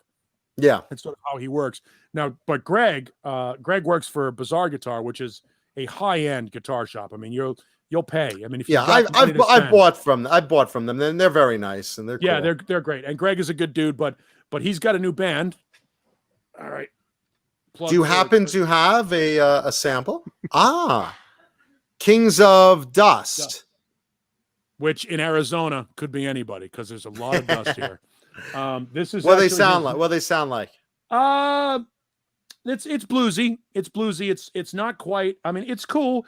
The singer's name is Michael Beck. He was the singer for Red Dragon Cartel for a while. It's a good record. It's good straight ahead. 70s influence, 80s influence. Look, the guy, the age of the guys in the band their influences are going to show up here. This is that. If you like that classic hard rock, this is kind of what you're gonna get. And a cool record from Greg. But thank God Sharon screwed over Jakey Lee, because I love Jake's playing in Badlands. I love Jake's playing in Red Dragon Cartel. As great as Jake's playing was with Ozzy, I think because he was a hired gun and not allowed to be Jakey Lee the whole time and sort of restrained, I don't think we got the best of Jakey Lee on those Ozzy records. That said, right guy for the job after Randy Rhoads, because different. Oh, sure. Different player, wrote fantastic songs. In fact, You're No Different is one of my favorite Ozzy songs of all time. If you would have heard what's his name, Zach, come right after Randy, you would have said, oh, he's just a Randy copy. Look at him. He looks just like Randy, and with the hair and the blonde. And Jake was the right guy for the job. Both. He was a palate cleanser. Yeah, and both Bark at the Moon and Ultimate Sin were terrific albums. And I mean, look, you can't replace Jake, but you've got to fill the slot in the band, you know. And Jake was perfect for that. I agree with you, and I agree with you on Badlands, because that was, Seasons was like an incredible song, vocally, and the guitars, and just a great band. Also, touching on in the chat, 2 comments. Metallica did blow up in '86 with Master Puppets. They were also the opening act while Cliff Burton was still alive for Ozzy's Ultimate Sin tour. Yeah, he died. Cliff died on that tour. And then and we were talking Operation Mindcrime. Yeah, they were 88 because Rage for Order was 86, but we started going from 86 into the 88, 89 period. Yeah, that 3-year period it was incredible. By the way, Jose Gutierrez brings up Red Dragon Cartel's Patina record. That is a fantastic record. The first Red Dragon Cartel record is super disappointing because I don't think Jake knew what he wanted yet. And I think he was trying to get away from the Badlands sound. The second Red Dragon Cartel record starts to lock into that groove again, that sort of bluesy Badlands groove, which is, I think, what Jake does best. And the second Red Dragon Cartel record, I can't recommend enough. First one is sketchy at best. The good stuff on it is really good. The bad stuff on it is really bad. Someone brings up in the chat, Jesus Rapes Me. Do any of you guys like Gus G with Ozzy? I think he's a good guitarist. It's a different style than I usually like with Ozzy. And what was Perry Mason about? I mean, it was an odd song choice, but I like the song. I mean, there in my eyes is no bad Ozzy Osbourne, really, but certain periods of Ozzy are really Down to Earth is a terrible record, with the exception of the song That I Never Had. That I Never Had, which I think is one of the few songs that Zach plays on the record. That Down to Earth record was awful. Oof. I mean, let's put it this way. I like Ozzy's vocals throughout the whole thing. Yeah. There are periods that are incredible. Obviously, the Randy period, the Jake period, when Zach first came on. Those are obviously your, trifecta of just amazing run of great stuff. After that, it was spotty. I'll admit that wasn't a great record, but I still bought it because it's Ozzy. I without sounding like I'm name dropping, spoke to Ozzy during the Scream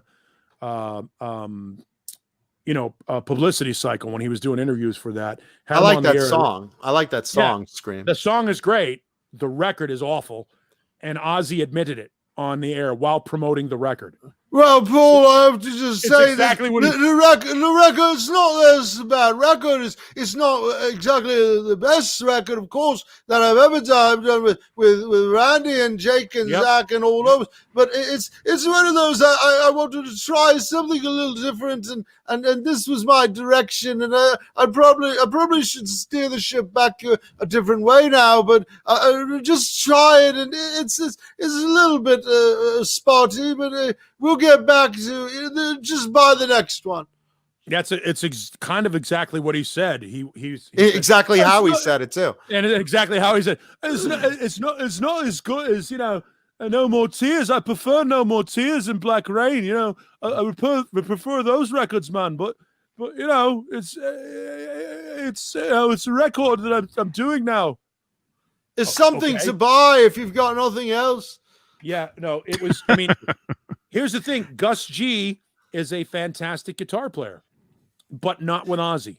He's solid. He's solid. He's just like kind of an odd Ozzy. Duck with Ozzy. Yeah. It's an odd fit. It's an odd fit. Round peg, square hole, similar to the Gary Sharon Van Halen thing, let's not get that nasty. Let's keep it civil.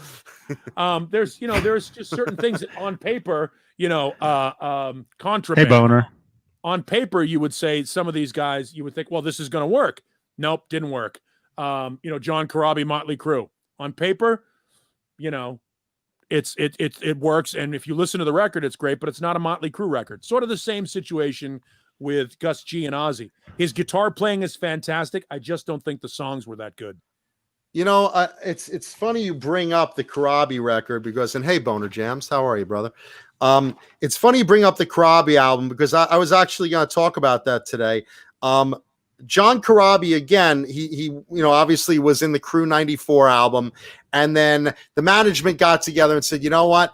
Let's talk to Vince's manager. And we all met and we said, hey, we can make a lot of money together. We're just not doing it separately. Let's get together, bring the band back together. We'll do another album. We'll make a lot of money and they'll tolerate each other. So Corabi was fired, but stuck around to help with Generation Swine and finish that album. And then they brought Vince in as the singer.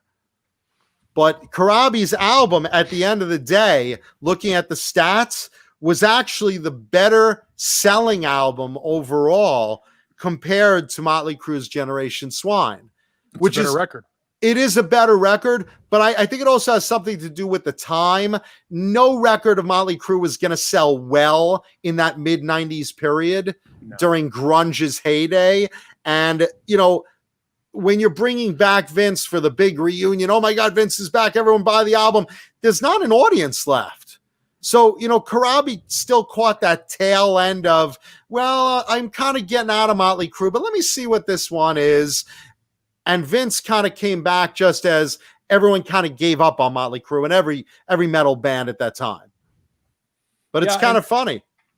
It's an interesting thing. It would have been, if they had put out something better than Afraid as the single, that might have worked out better in their favor. But it was just an absolute piece of shit record. Although I do still have a couple of bottles of Motley Brew around here somewhere. And the record.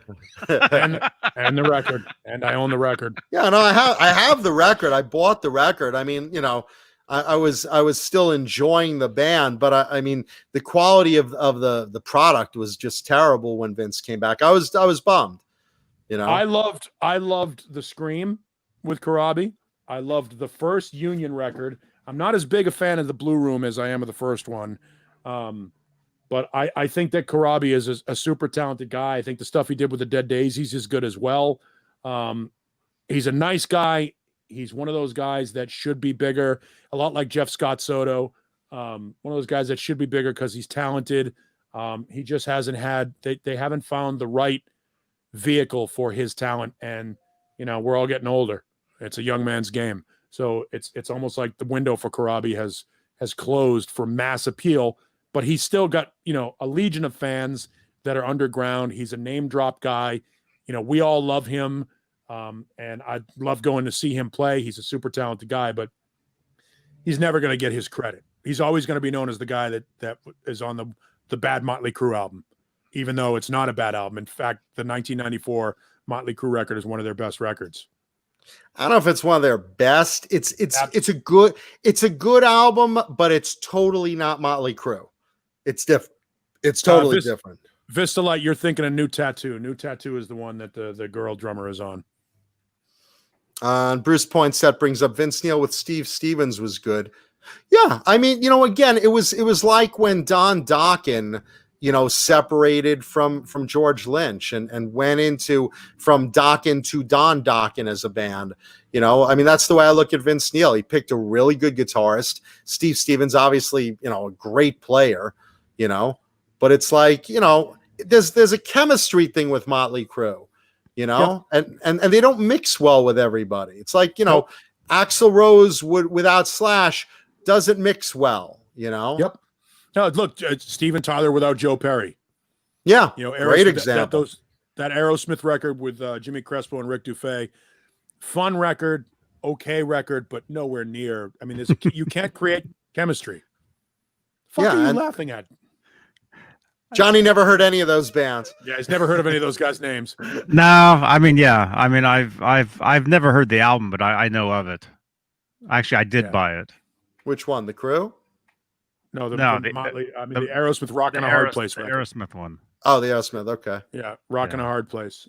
It's the one that has lightning strikes on it. That's the only song that from that era that sort of still resonates, and I think it still shows up in Aerosmith sets on time. You know, you gotta, again, chemistry can't be created. You either have it or you don't, and certain bands do. You know, and that's where you got to give credit where credit is due to a guy like Ozzy, because Ozzy has been able to reinvent himself several times.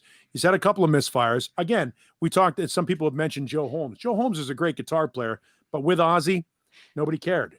He was a nice fill-in. Joe Holmes is one of those hired gun guitar players that shows up on records and does a great job, like Brad Gillis, does a great job on everything that he plays on, but never quite, like John Corabi, never quite gets to that next place. And Joe Holmes's brother, John Holmes, solid as a rock. Solid as a rock, definitely. Baby's arm holding an apple. holding an Advil or holding an apple? An apple. An anvil. Oh, okay. Holding an anvil. Let me drop this on your head. Not to be confused with the horrible Canadian band Anvil. Anvil. Horrible. Yeah, that's horrible. The Wile E. Coyote Roadrunner porn. Horrible band. Horrible band. And Pooh Ninja wants to know, Blue Rhino was wearing a party hat. Is it his birthday too? No, it's my birthday, but like he's my only friend here. So he's celebrating with me. It's like, it's me and Blue Rhino, kids. That's it, you know? Yeah. All right. Well, you I'm guessing you're getting close to guitar time. Yeah. In nine minutes. Dogs. Yeah. Dogs are. Yeah. When we get to guitar time, I have to tap out because the dogs are becoming shitty and it's getting late here. I'm an hour ahead of you now. And so I have to get up at 3:00 in the morning. So I'll tap out when you get into guitar time. Let's see. False Flag just dropped $50 Australian, which is at least $2 US. Thank you, Steve Stupormas from Australia. He says, my band is False Flag, 2021 album. Love you guys. Love you too, my man. Make sure, you know what, Steve, make sure we get copies of that record. And we'll like play it on the air, and like, you know, as long as you don't flag us, we'll play it and give you some exposure to it, because that'd be kind of neat. I don't know if can we actually play an album on the air? We can, but as long as we got to get clearance for it. Otherwise, if there's the algorithm in it that sets off YouTube's red flag. Yeah. Take the fucking video down. Yeah. I think the best thing we should do is we should listen to our copies and then review it like a regular reviewer, because once we start playing stuff on here, the shows are just going to get, you know, flagged and flagged. And, you know, I got like, the band is False Flag, so it makes sense. I see what you did there. Marketing. Thank you. Marketing. Hey, controversy sells. Well done. And thank you, Steve Supormas. Appreciate I'm an idea that. guy. All the way in Australia, where we rang in the new year and the last year. Thank you, Steve. You know, I don't get any credit for the night shift quote. I'm an idea guy. I never saw that. I did it. I didn't catch it, but I did. Well done, Paul. I'm an idea guy. That's what they say on every porno set. It's like, who the fuck came up with this hard-boiled egg shooting out of my cooch into that guy's mouth? Well, me, I'm the idea guy. That's a job to have. Oh, Quentin James would like us to start the show over. Can we do that? Is it? Oh yeah, Quentin. I'm sorry, you took a power nap. You want to start the show from the beginning now? Yeah, Johnny, can we do that? Yeah. We haven't done this bit in a couple of weeks. Yeah, I know it's not like we keep running back to this well. It's still funny. I know it still works. It's still like a baby seal walks into a club. Still funny. The horse says, "Why the long face?"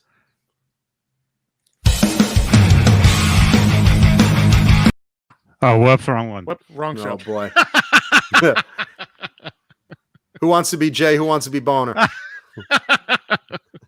We have to talk, and we have to talk Hey, about, Boner. and we have to talk about thrash metal all night, which will be fun. Yeah. I'm good with it. I love thrash metal. Fun thrash metal band for you to check out if you would like. Suffocation. Attacker. Okay. Attacker, and then I'll even grab this one for you because When I see her in a dark alley, I certainly will. oh, that's not nice. I know. Here you go. I think this is their first record. War Without End by Warbringer. Warbringer. Warbringer, they've got a bunch of albums out now, but they have a classic sort of old school Metallica sound to them. Kids, fucking outstanding. That's what I love. This is what I love. This is what I do for a living. I got this 12, almost 13 years ago. It's a lot of words. Yeah, I know, right? That's like half of my school year. That's because when they, there was a time when, I think this is Century Media. There was a time when Century Media didn't send anything out in plastic anymore. They just sent it out, all the advanced copies, and it would tell you what the street date was. Yeah. They were saving the plastic to wrap their 70s couch in. Well, it's not Don't get your feet on the furniture, John. But there you go. If you're looking for a heavy band that have been around for almost 20 fucking years now. That's the funny thing about it is people talk about, this new band. I'm like, new band, my ass. They've been around for fucking 15, 20 years now. People still think of Slipknot as relatively new. I'm like, no. Don't you love when people just think a band came out of nowhere and they have like 10 albums out already that you never knew about? Porcupine Tree. Porcupine Tree was a great example of a band like that. Sabotage. Sabotage, yes. When Trans-Siberian Orchestra. Have you heard that song Dead When, that song Christmas Eve? Yes. Yes, I have. 30 years ago. 30 years ago I heard it. Well, I told you the story with my father with Trans-Siberian. He's literally, it was almost like a TV commercial where like dad's like, turn that shit off. And I was like cranking Sabotage, the Streets album. And like shortly after, I'm like, what are you doing? He's like, I want to play my music. I was like, all right. And all of a sudden I hear Sarajevo and I'm like, what the fuck? Dad, what band is that? Trans-Siberian Orchestra. Nothing you would know. I was like, I couldn't believe my ears. It was like it was a script. I walked down. I was like, let me show you something, Dad. Here is your band. It's the same band. It's the same guys. In fact, you see, that song is on this album. Yep. I still have the single, the CD single. You didn't know what I was talking about. Yeah, I still have the CD single. It's a great song. Sabotage. It's a great band. I mean, they're incredible. They're incredible. And nicest guy in the world. Al Petrelli couldn't be a nicer guy.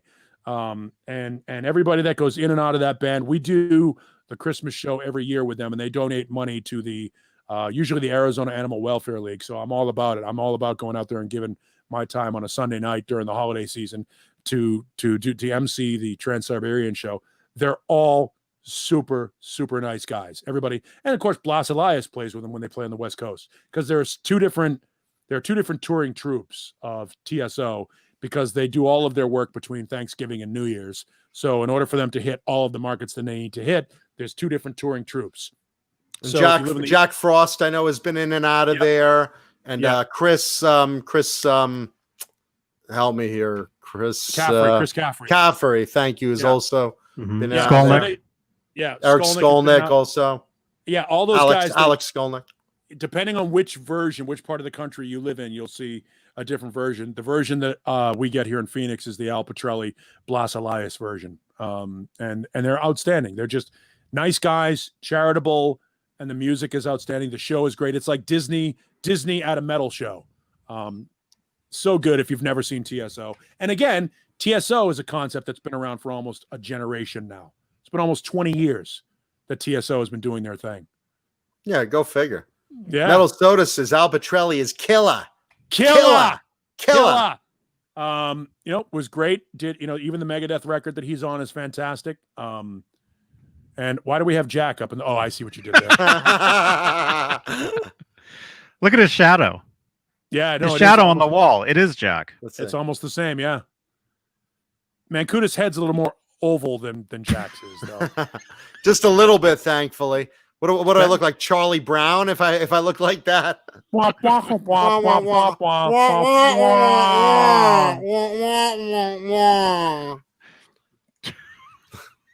We're almost up to a Charlie Brown Thanksgiving, by the way, which will not be on television this year. Again, is it going to be through Apple again? I think they own the rights to all of that stuff. Well, fuck them. I own it on DVD, so I'm going to watch it at my time, my way. I do not go through a year without a Charlie Brown holiday special on every holiday, even a Charlie Brown bris. Wah, wah, wah. What's that, ma'am? His penis? Wah. Oh, my gosh. Snoopy sitting there as a Moyle, you know. I was just going to say, I auditioned for the Moyle role in that. For those people that don't know, Moyle is a little bit of Jewish ethnic humor. Yeah, if you don't know what a Moyle is, it's that guy that does that circumcision thing, and in some cases, like mine, takes off a little too much, unfortunately. So yeah, he works for tips. Ha ha! See what you did there.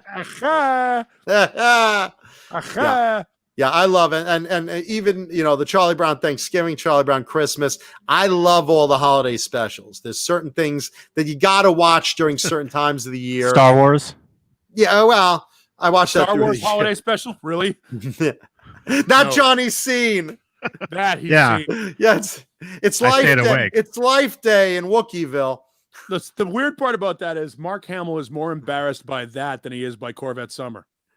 My car. Okay, great scene, Mark. Great scene, Mark. Now we're going to take you. You're in the hotel with the girl, and you're waking up from just obviously having sex, and you say the line, My car. He's like Hodor in that movie. Just my car. Johnny, could you get a picture of the Corvette from Corvette Summer and put that up on the screen? Because anybody that knows anything about Corvettes or cars or not would think that Helen Keller did the remodel on this fucking car. What a piece it is fugly. That body kit was so awkward. It's like the worst. It's just really weird looking. It's not symmetric. It's like all out of place. And it just, if I was Mark Hamill, I'd be like, yeah, take my car, man. I want the insurance check so I can buy something normal. Look at that. Look at that thing. Jesus Christ. Fucking idiot. What were they thinking? That's like the diabetes of Corvettes. That's if Wonderbug became a Corvette, that's what it would be. Oh my God. And it's interesting because you can't see it, but the air intake on it is only shaped in that way on the driver's side. By the way, they should have reversed that because the air intake on the passenger side doesn't obscure the driver's fucking view of the road. Look at that thing. It's like somebody put a wall. If you're in the driver's seat of that car, like a cinder block on the hood of your car. It's like it literally couldn't be more in the view. You can't see over the fucking center part of the hood of that. What a piece of shit. And the side pipes and the front end. Part of the appeal of a Corvette is the fucking vacuum front lights. Why did you make the front end of that thing look like a Trans Am? My God, burn that car. It doesn't even look like a Trans Am. It looks like just like an Oldsmobile or something with that flat front. A Trans Am at least was angled somewhat, but what a piece of shit. Does it look almost like something a Batman villain would drive? Oh my God, and that hood tips up. Jesus Christ. No, it's fucking hit. Like when that movie came out, I was like, who wanted to steal this? I know, right? And who wanted to recover it? That's just what the heck. Yes, if Stevie Wonder built a Corvette, perfect, drove it the same way. That thing is awful. Randy V5150 says it matched his face after that surgery. Perfect. Yeah. No, that is. I mean, honestly, that may be, and maybe if we can, this might be a category that we do moving on this show at some point. Find the worst movie car ever. Oh wow, that might be it. That might be the worst movie car ever. I don't think I could actually top that. That's always been in the back of my mind as just the ugliest, most asymmetrical, stupidest reject of a Matchbox or Hot Wheels car that you've never wanted as a kid. You'd cry if you got that as a Hot Wheels car for Christmas. Why'd you get me this one? I wanted the Lamborghini. Oh my God, look at that thing. It was on sale. This one was on sale. Mom. It is. This is like a moil chopped off the tips of this. Yeah, no, that might be the worst movie car of all times. Death Race 2000 cars were crazy. The original Death Race 2000, where Stallone was Machine Gun Joe. Frankenstein. Yes. Yeah, that was David Carradine. That was Death Race 2000. Those cars were fucking cool compared to that piece of shit. Yeah, something maybe out of Mad Max. Just dirty it up a bit. Yeah, I mean, the Mad Max car was. Well, the Mad Max car itself was cool, but the Road Warrior had like all these crazy junkers pieced together. But they're still better than that. Like all those shitty cars in all the Mad Max movies, all those shitty fucking put together jalopies that you're just trying to get across the wasteland of a post-apocalyptic society, still better looking than that thing. Dude, there's a turd head butting my underwear that's still better looking than that. That is the worst car I've ever seen in a movie, ever. Yeah, that's a pretty ugly one.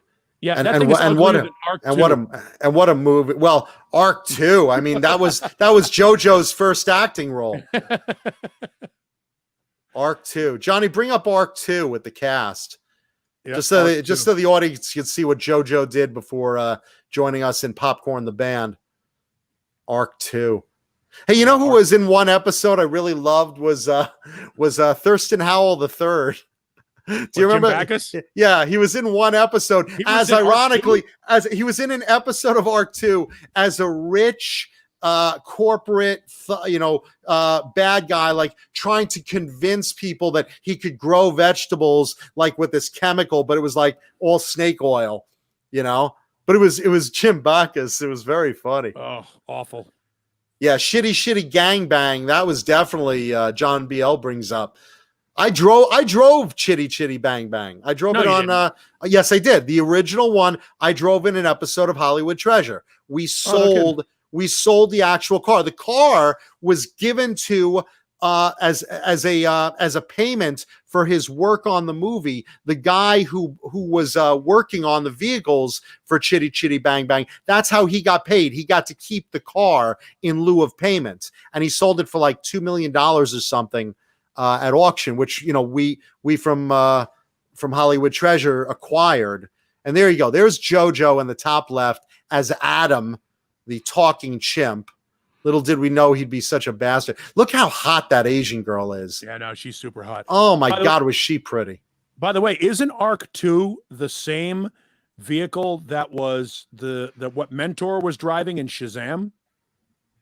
Didn't she Mentor? No, because Mentor had a big Winnebago. They had a bus or something. Yeah, all right. Yeah, they had a Winnebago. They had a Winnebago. Arc 2 was used in something else too. That vehicle was used in something else. Kind of like the knife in The Shadow was also the same knife that was in The Golden Child. And also robots. They kept using Robbie the robot and the robot from Lost in Space. Both of them you'd see in various Saturday morning live action things. Yeah, Robbie the robot was in The Day the Earth Stood Still. Yeah, and there was also, let's see, the robot from Lost in Space was in something else Saturday morning that he popped up. The Twilight Zone? He played Pops the robot. I forgot what the show was. It was like a live action Saturday morning show. Do you remember this? The robot was named Pops.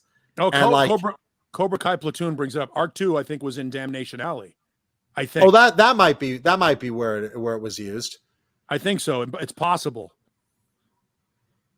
Yeah, that was, again, when you build a prop like that and you can only use it once. I mean, a lot of what bringing it back to music. I remember seeing, I think it was either Scorpions or Bon Jovi were using the stage from Rat's Invasion of Your Privacy tour or something like that, like 2 years later, like all the ramps and shit like that. It might have been Scorpions, all the ramps and the angles. Like if you see in like the Dancing Undercover type videos or the Invasion of Your Privacy videos on the old Rat Live videos, I think that stage set, I think they eventually sold it to Scorpions or another band.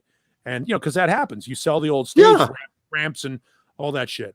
Yeah, because other bands need it. You need to recover some money from a tour. It's like a win-win for everybody. Yeah, sure. Yeah. Speaking of win-win, let me just point out another of our great sponsors who helped out with the Halloween contest, Swiss Picks. Look at these babies. You want a good grip on your guitar pick. Whip it out, Paul. Whip it out, Paulie. Yeah, hang on. Look at that thing. I'm going to go These things are terrific. I put mine away. I don't leave them on the counter when I'm done. I'm anal retentive about my picks. Mine are all over the place. I have them on the couch. Oh no, I have my shitty picks everywhere. Like, I mean, what do I have here? I think I got a Johnny Beane pick here somewhere. I got a Nerd Halen pick here somewhere. Nerd Halen. I've got I got an Andy James pick here somewhere. Look at Johnny's pick holder. But my Swiss picks, like my really, like the ones that I consider good. The good ones. The good ones. Picks. Like I'm like I have practice. It's like my guitars. I have practice guitars that I think are okay to hack around on and stuff. But the good ones I keep in the cases and don't touch them unless I earn it. I'm a very reward based human being. Very Pavlovian. And while we're on sponsors, let me also break out Vinum custom pickups. If you want something custom, something amazing, go to Vinum Pickups online and check these babies out. They will make you pretty much anything. If you want something matched, like you want something, a DiMarzio Super Distortion but tweaked, they hand wind these. And you could get them in any color, and they make all sorts of pickups. So check out Vinum Custom Pickups as well. And Johnny, you want to mention Tessie Switch? Because you have one nearby. Yes.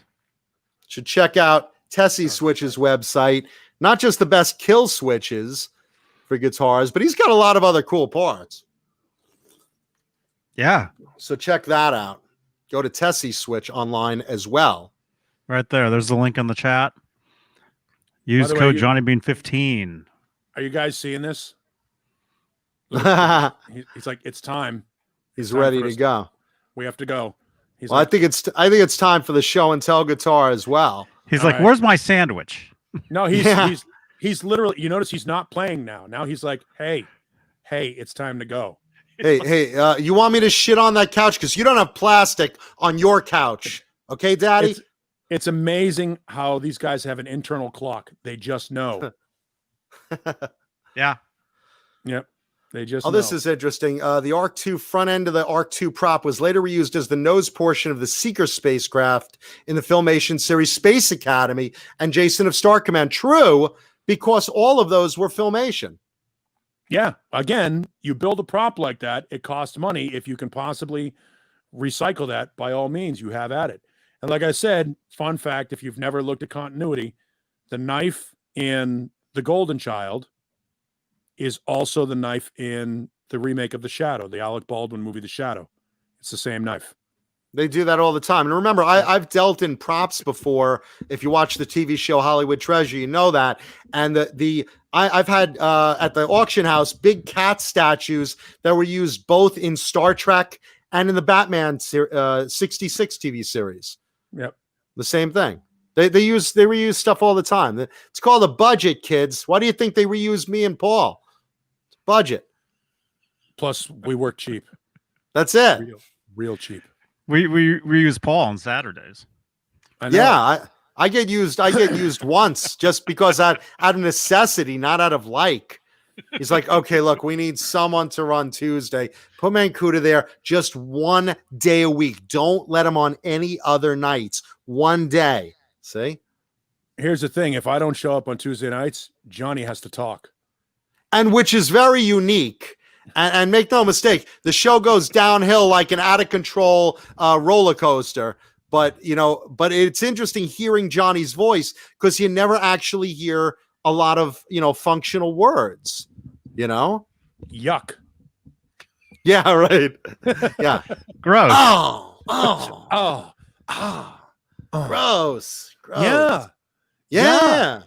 I really want to get one of these made of Johnny.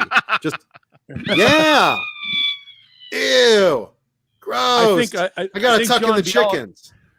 John Biel has already done that, I think. John on Biel his has. phone. He's done that on his phone. He has like a soundboard. I saw on Saturday John Biel had some quotes of me.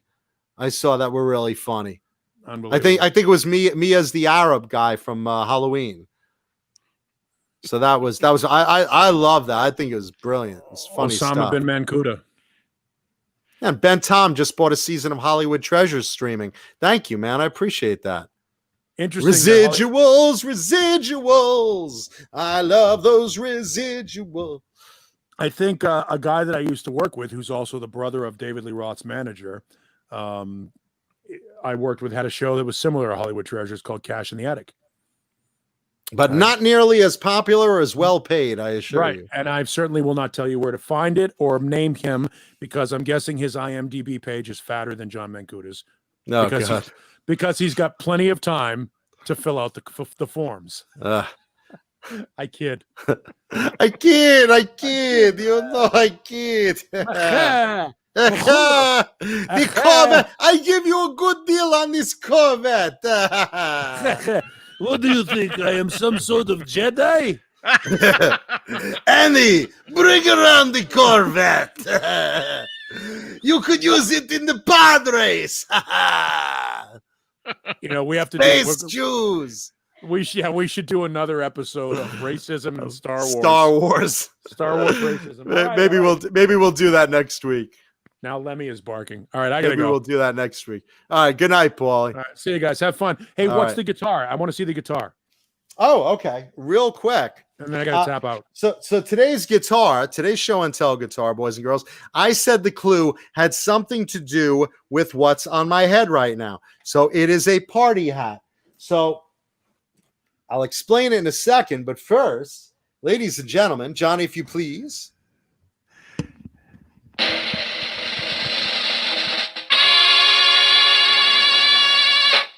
Look at that thing. Ooh. No way, a BC Rich. Yeah, I know, right? So this is a BC Rich Gunslinger, 1988. The graphic is called a party graphic. When they did those little kind of party hat, kind of sail looking things, I don't even know who came up with it, but they just designated it as a party graphic. A little hard to see in the light. My apologies if I'm not getting it quite right. There you go. There's your thumbnail right up your ass. You got that, Johnny? 245. Yeah. 35. Okay. So this is a BC Rich Gunslinger. You know I love these. I have a million of these. Basically what it is, the party graphic is these little party hats of various alternating colors. This one happens to be blue and yellow. I wish I could there we go. Maybe that's a little better. These are blue and yellow. And it was usually a white and pink base, or white and yellow base, or white, pink, and yellow. For some reason they like that color combination. This one extends to the back, which a lot of them don't do. Most of them are front graphics on those Gunslingers. And you can see, of course, I love the paint on these.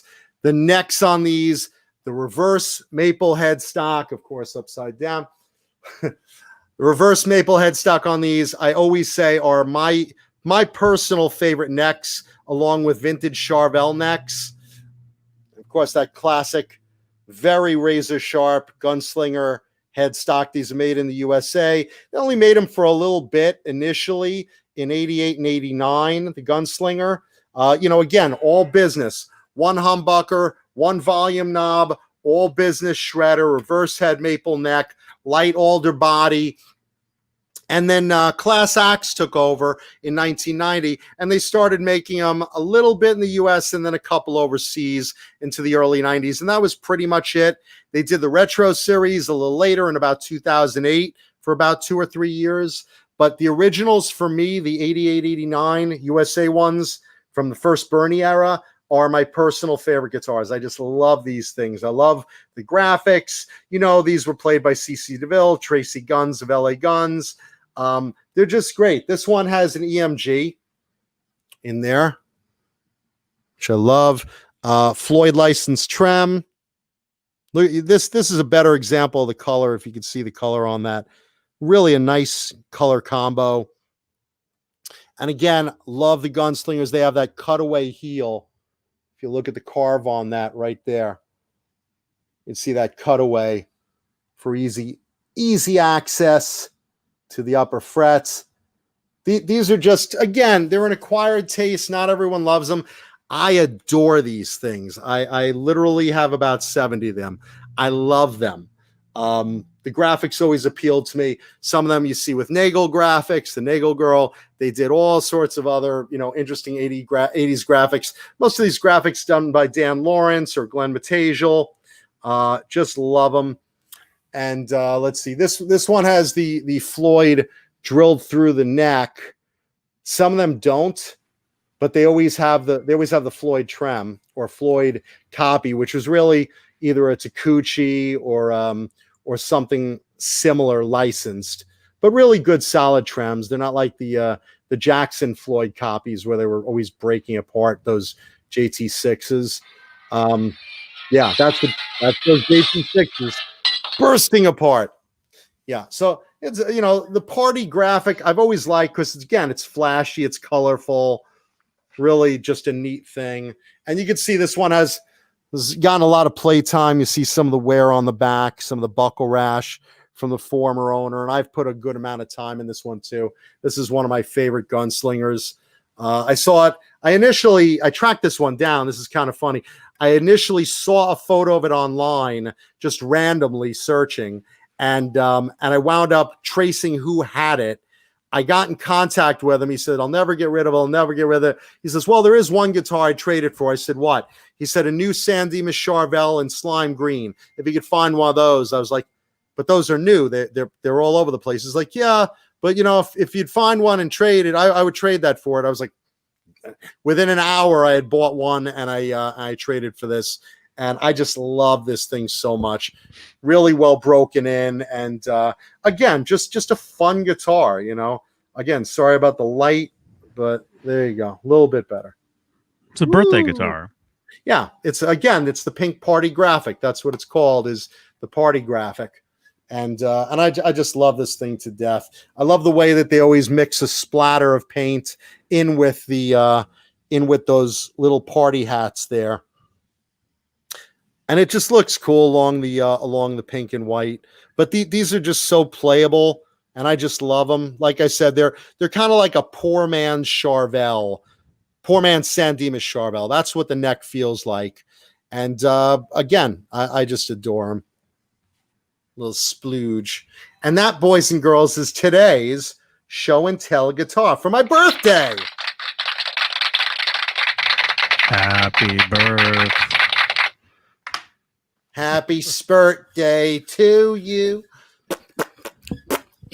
Where's Paul?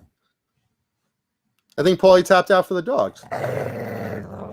Oh no. Oh no. Oh, Paulie. Oh no. Oh no. Oh no. Johnny, you better call Michael Smith and see if he's free next Tuesday. I need a co-host. Oh no. Oh, I'm sorry, Paulie. Oh man. He did say they were really looking at him weird. Oh no. Paul, you okay? Terrible. Oh.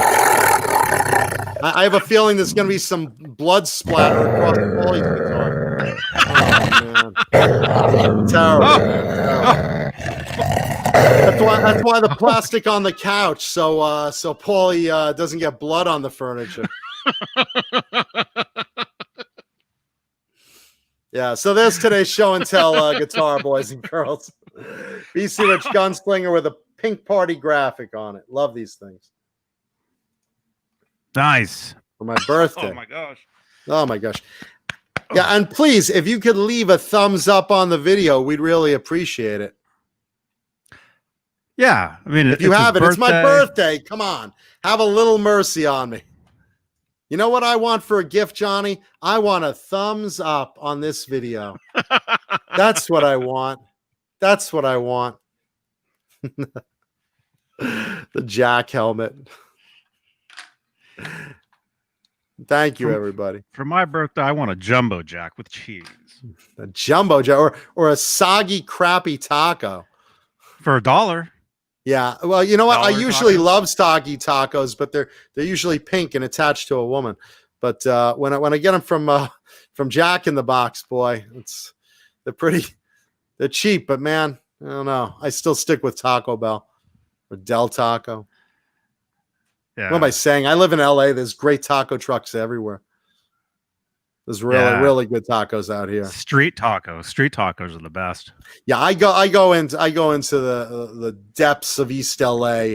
So because there's people on the street like all night. You'll go 3 a.m. They'll have like taco stands open. Just people like in the barrios and stuff. I love that stuff. Trucks will pull up in front of bars, and once the bar closes, there's a line of trucks. Oh yeah, trucks or they just set up a table with like a tent. Like a pop-up tent kind of thing on top.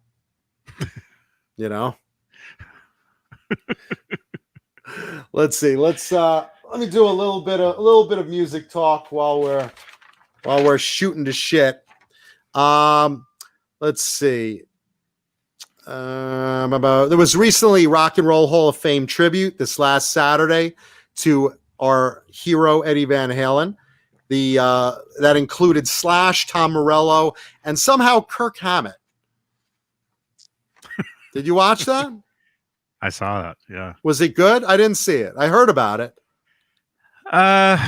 It was too short. It was like 2 minutes long. Oh, if it sounds like every girl talking about sex with me. It was too short. It was 2 minutes long. It was Slash talking about. Actually, Slash had been. Was it an official EVH video? There was this official video years ago. I think Slash was in, and it was similar stuff. Tom Morello was in. Yes, Kirk Hammett. And make no mistake, because thrash metal is bringing this up. It's not that I dislike Kirk Hammett. I do. I like him a lot. I like his playing a lot. It's a very different style that I don't see as really as influenced by Eddie as much as, playing and experimenting with a wah pedal, I mean, I see like Tom Morello and Slash as more directly linked than probably Kirk Hammett. Tom Morello is the closest. I actually think Tom Morello is the next, you talk about, the next guitar hero, for me, it was Eddie Van Halen, and I think the next, player out there would be a Tom Morello. CCT. Doing something different, and creating new sounds. And Phoenix Vanderweeden. Phoenix Vanderweeden, my girl Phoenix. Mm-hmm. Don't underestimate that girl. If you haven't checked out Phoenix Vanderweeden's new album, check that out. Like I said, I like Kirk Hammett. I just think, like I said, he was he's just like a different playing style that I just didn't see like in a tribute. If you would have said who's going to be tribute to Eddie Van Halen, Kirk wouldn't have been like in my first choices, even though I think he's an incredible player and I love Metallica's music. So let me put that in there. Ben Tom wants to know who was the cute blonde on Hollywood Treasure. Well, it's in the credits. That's Tracy. And she was a redhead. Redhead, like a strawberry blonde. Well, hey, listen. Tom rented the stream, which means there's some money trickling into a paycheck coming my way in residuals. So I'm basically Tom hitting the extras feature on his remote and saying, "Hey, I wonder what this is." Extras. John Mankuta says, yeah. So that was Tracy. That was one of the 4 main cast members of Hollywood Treasure. Me, Joe, Brian, and Tracy. Mm-hmm. So there you go. Yeah, not JoJo. Definitely was not on that show. Yeah, bastard chimp. Let's see. So the Hall of Fame tribute was good. Did they play songs? I mean, what'd they do? No, it was like a minute and a half long, and the three guys just talked about Eddie for a little bit, and then they just showed footage from Right Here, Right Now, from Live Without a Net. There was the only new thing that you saw was some footage of Eddie from, I would say, from like an MTV like outtake playing live. But everything they showed besides those 2 seconds it's all, all the commercial stuff. I thought they would at least like play some sort of jam or something of like a Halen song. No, it was a minute and 40 seconds long, the entire thing, out of however how long that show was. Typical with everything else done on the Rock and Roll Hall of Fame. Yeah. And yeah, John Biel, it was Hollywood Treasure was originally aired on Sci-Fi Network for 3 seasons. And then basically we gave it up. I got outvoted. Rico B, I did reveal the guitar of the week. I did it about 20 minutes ago. But you could rewind. You rewind. Let's see. Speaking of Van Halen, it's 1 month later, and Wolfgang gave a very poignant little message on Twitter the other day. Just, basically that it's a month later, and he still thinks of his dad every day. I mean, again, a lot of people are thinking of Eddie. Like the other day, literally last night, I was listening to Van Halen 3.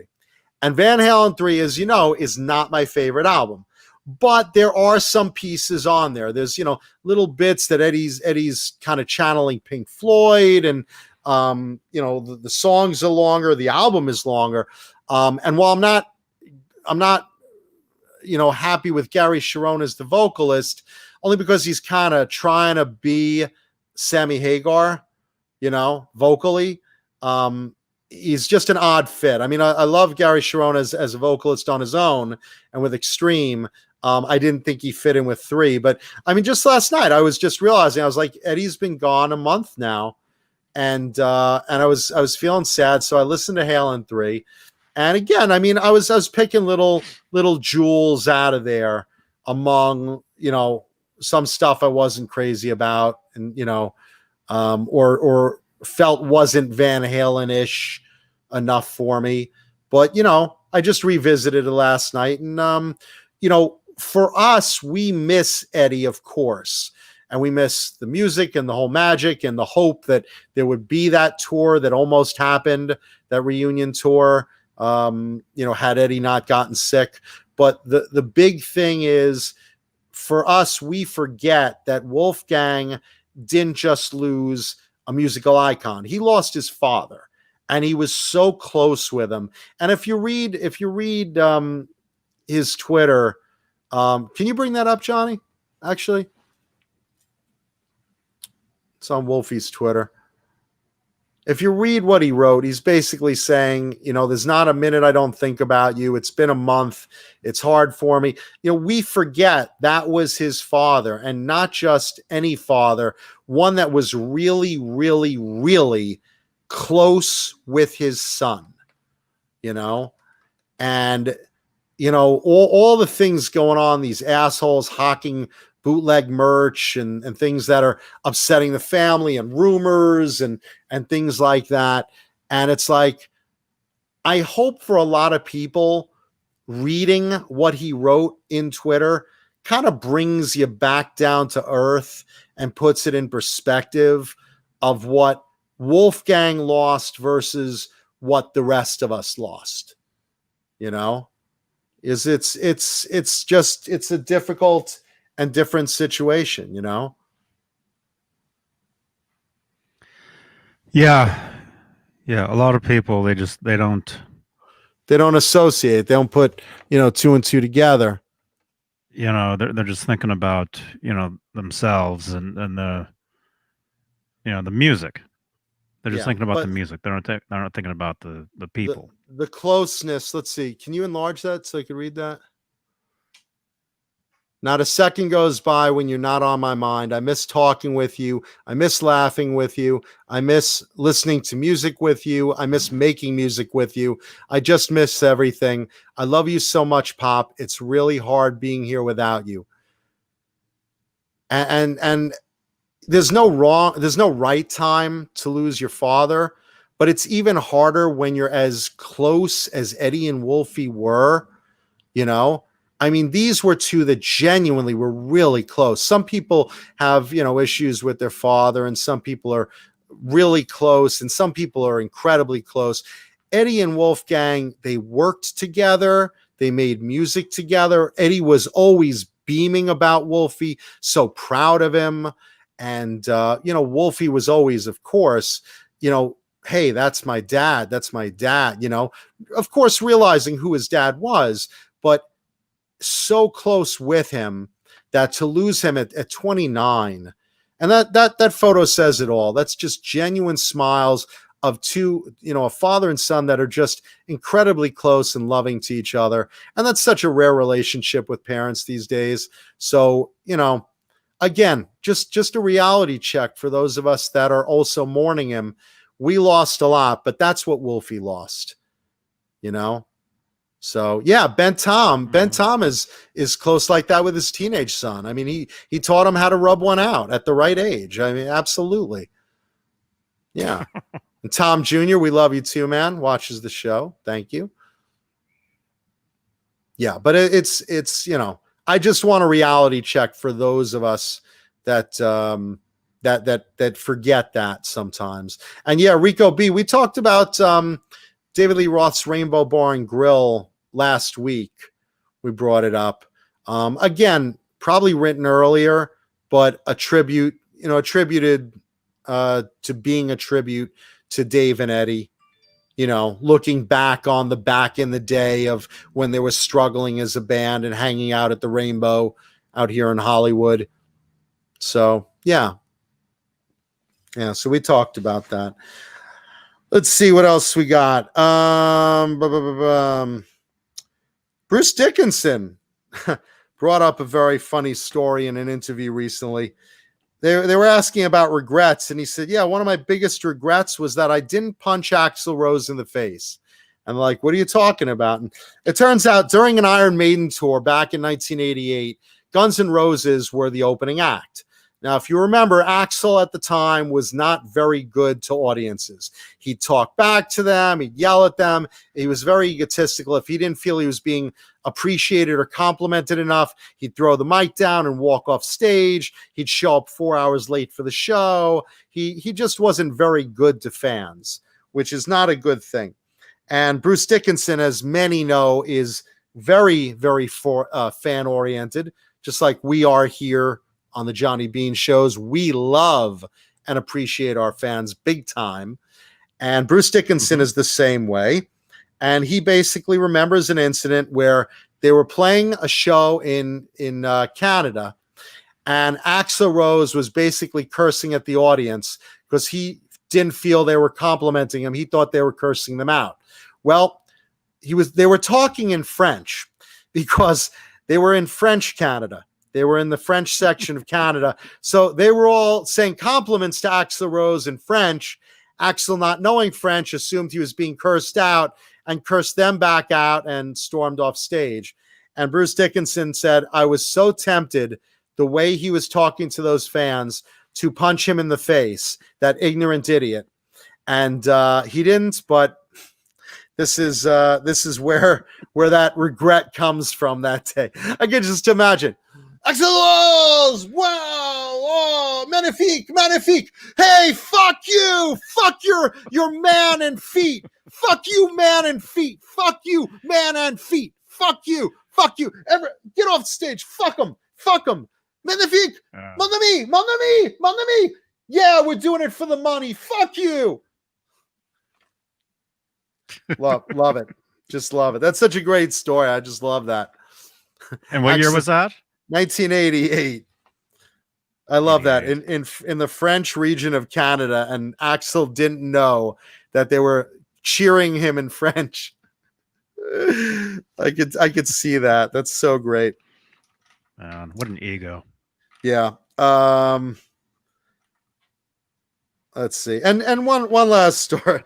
One last story. Speaking of the LA scene, Kelly Nichols, formerly of LA Guns, now of one variation of LA Guns because they are split in two. Kelly Nichols just brings up remembering the LA scene. He was asked, do you remember a lot of the LA glam bands trying to help each other out or being competitive? And he basically said, you know what? A lot of us really weren't aware of each other. We were so busy concentrating on our own band, getting a gig, playing a gig, putting out flyers, getting, trying to get and fight for a record deal, that we kind of didn't really notice a lot of the other bands that were, competing for audience out in the scene. We really didn't notice when Motley Crue was playing and and I don't know, because I've heard a lot of variation on that. I get what he's saying, that obviously your band, you're working hard to get where you want them. But most bands that I've talked to and guys from back in the day, they seem to know, like, hey, look, Motley Crue's headlining at Gazzari's, and this one's headlining at the Rainbow, and this one's at the Roxy. And I don't know, what have you heard about that, Johnny? Which band was that? Kelly Nichols of LA Guns at the time. And what did he do? What was his? They were basically saying, hey, you were in the thick of the Sunset Strip scene in the 80s. Did you did you feel that bands were competing against each other, or did you feel that bands were trying to help each other, or were you guys not aware of each other? And he was saying a lot of us weren't aware of each other. And I kind of disagree, because I know a lot of bands like traded members, and a lot of bands went to see other bands. Well, and that's why I'm asking what instrument did they play? Kelly Nichols was he bass? I think it was bass. Someone in the chat. What was Kelly Nichols in LA Guns? I think it was bass, right? Yeah. If he I was gonna say, if he was the drummer or the bass player, he would have had his pick. Was he the rhythm guitar? Or was he the bass player of any of those bands? He was either rhythm or bass, because Tracy Guns was the lead. Yeah. I mean, I think someone in the chat. I think back then it was. No, I think everybody knew who anybody that was headlining. Everybody knew who they were. Yeah, that's what I've heard. And and you befriend those bands, because the bigger they get, they're looking for somebody to open acts to play shows with. Yeah, opening acts and stuff. Open for them. Share gear. Mm-hmm. No, a lot of bands. I mean, I've played in bands, and if you're in the scene, you kind of know who's around. So I remember when we were on tour, I'd have people on Facebook messaging me asking, "Hey, do you guys have an opening band for this show or that show?" Yeah, that's what I would think. Yeah, he was the bass player. I was right. He was the bassist of LA Guns. Okay. Well, it's like I was saying, anybody in that scene back then, there was a billion guitar players. So, they were all, doing their own thing. Bass players and drummers were the ones that were interchangeable within any of those bands. Oh, sure. Sure. Most of them, at least. The ones that hadn't already made it. So I would say they knew. Well, I don't know. I always saw them switching around in many bands, switching around. I mean, the drummers were mostly expendable, unless you were like Tommy Lee or Ricky Rocket. I mean, I saw drummers come and go in a lot of bands. Bass players, I know guys like Rudy Sarzo and other guys other guys like that were like, I'm in a little this, I'm in a little this, I'm opening with them, I'm playing with them, I'm back up for them, I'm recording with them. Yeah, guys like that were always floating around. But like your basic metal band, I mean, the formula was usually the lead guitarist and the singer.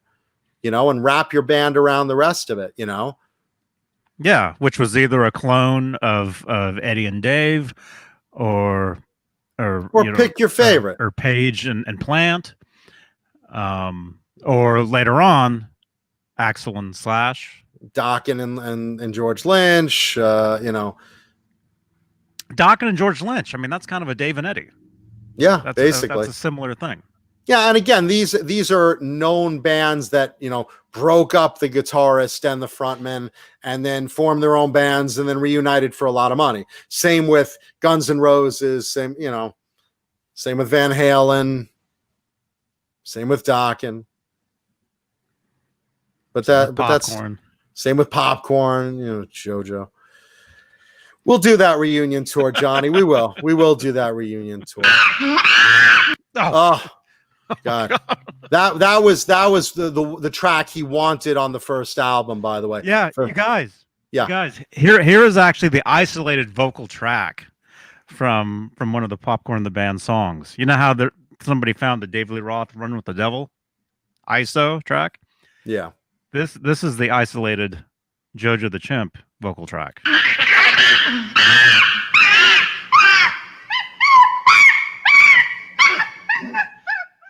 You see, without the echo and the effect, he doesn't sound as good, right? Yeah. Okay, this is the verse. That's the verse. Here's the chorus coming up. That's the chorus. These lyrics are terrible. These lyrics are terrible. That's the chorus. Remember that part? Terrible. But this is the problem. This is the problem when you're in a band where you share royalties. We all confront songs. We can all do writing. And JoJo, of course, wants his. I want my bananas, boys and girls. So I gotta get my say in there in the new album. And there's the result. There's the result. Look at him in the chat. Jesus. Jay. Yeah, Jay is the one that gave us the track. Jay likes that song, but he likes more of a thrashy kind of a sound,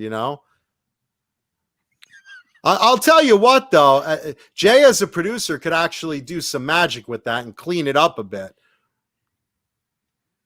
Maybe one day on like a greatest hits album or something, we'll do Popcorn greatest hits. We'll do like a bonus track of a remix of that song. Yeah, Poo Thrower was the name of that one. Yeah, Poo Thrower. He thought the girls would like it. Go figure. We'll see. We'll redo that one day.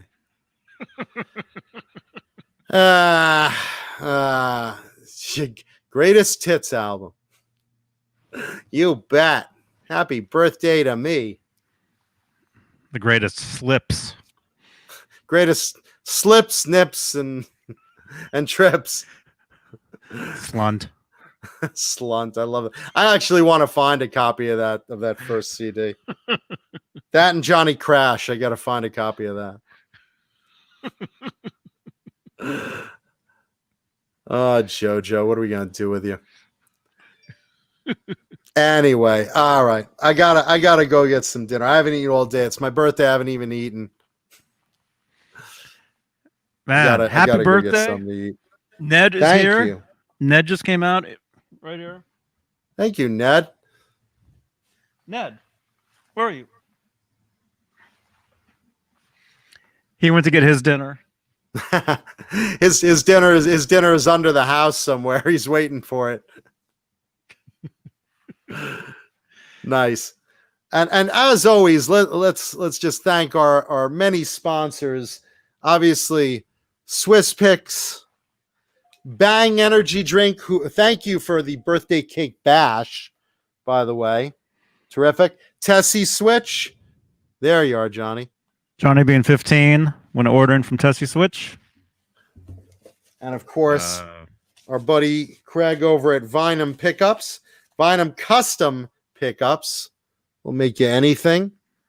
And sounding terrific. Look at that. The Mankuta Custom. Love that. And then let's see. Zim's Guitars, of course. Grateful yes. to our buddy Dane Zimmerman. in Arizona. Check them out. Let's see who else we got. Who else is sponsored? Did I miss anyone? Oh, Colonel's Popcorn, of course. Delicious Colonel's Popcorn candy, gourmet popcorn. Check them out.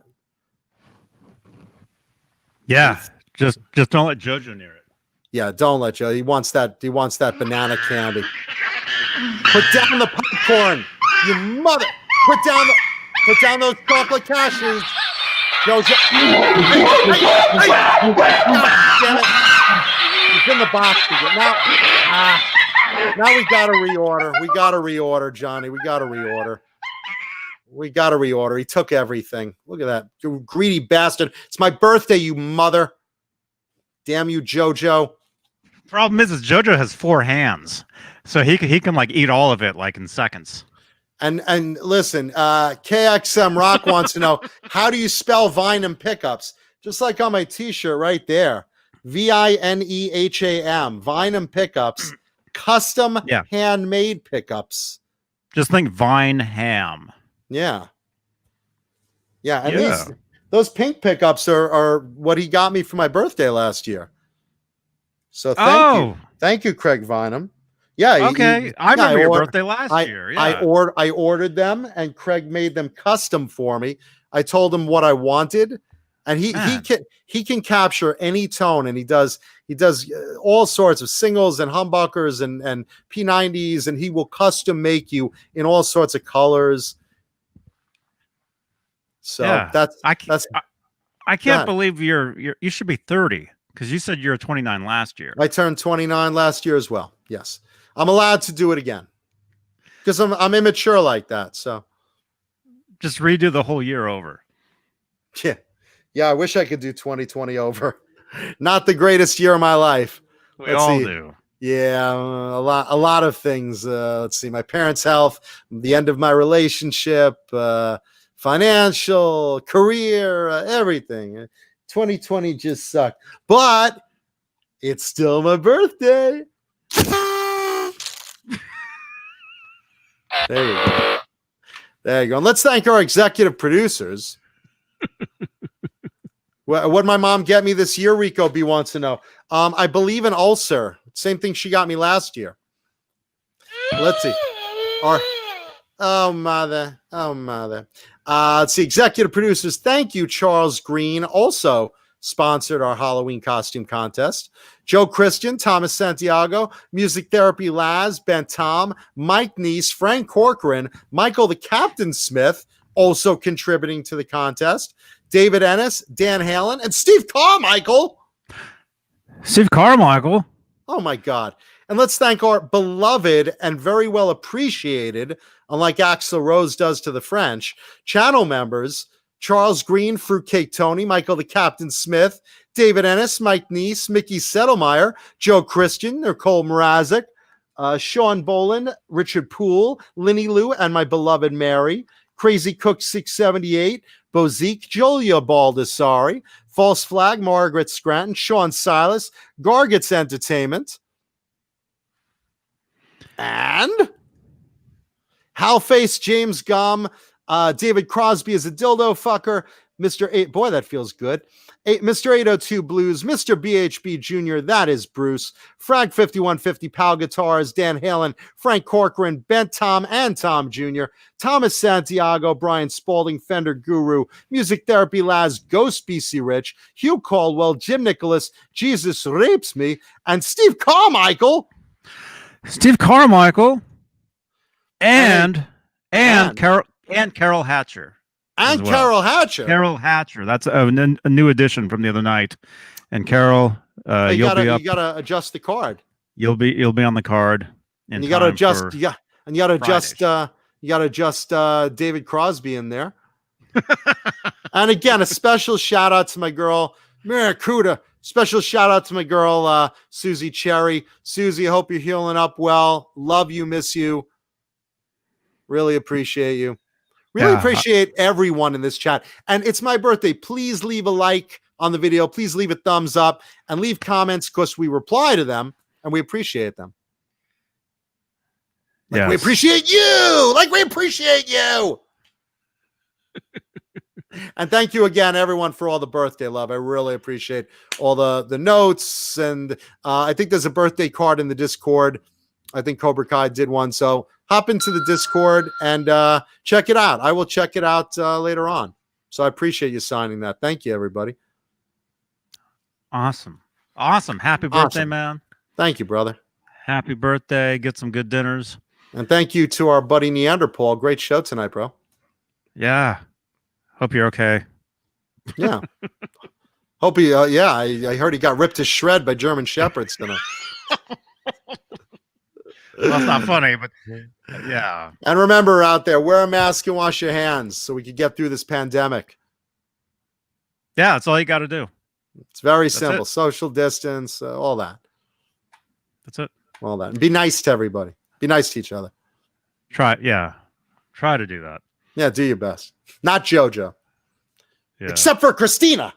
Just like Mommy Dearest. Except for Christina. Remember that on Mommy Dearest? Everyone gets Christmas presents. Except Christina. Yeah, she didn't want her daughter getting too spoiled, so she like underwhelmed her with she just like took away all her Christmas presents and like everything else. Everyone gets Christmas toys, but not Christina. It's great. All right, well, look, thank you, everybody. Much love. Be safe out there. I'll see you next week, and we will see you on Friday, Johnny and Jay. Right? Yeah, talking Van Halen. Talking Van Halen. Van Halen. Van Halen. All right, rock on. Rock on, everybody. Love you, Eddie. Love you, everybody. Good night. Good night, everybody.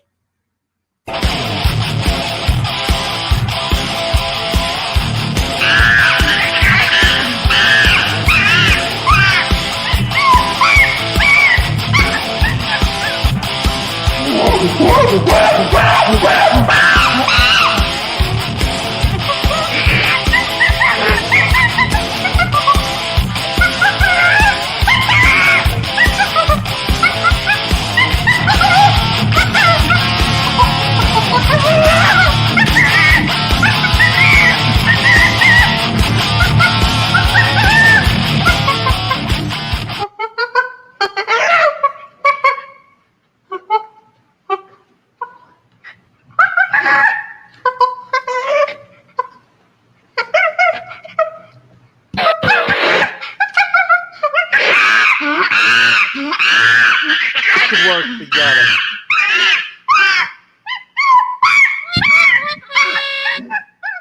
Man, happy May Day. Birthday, man.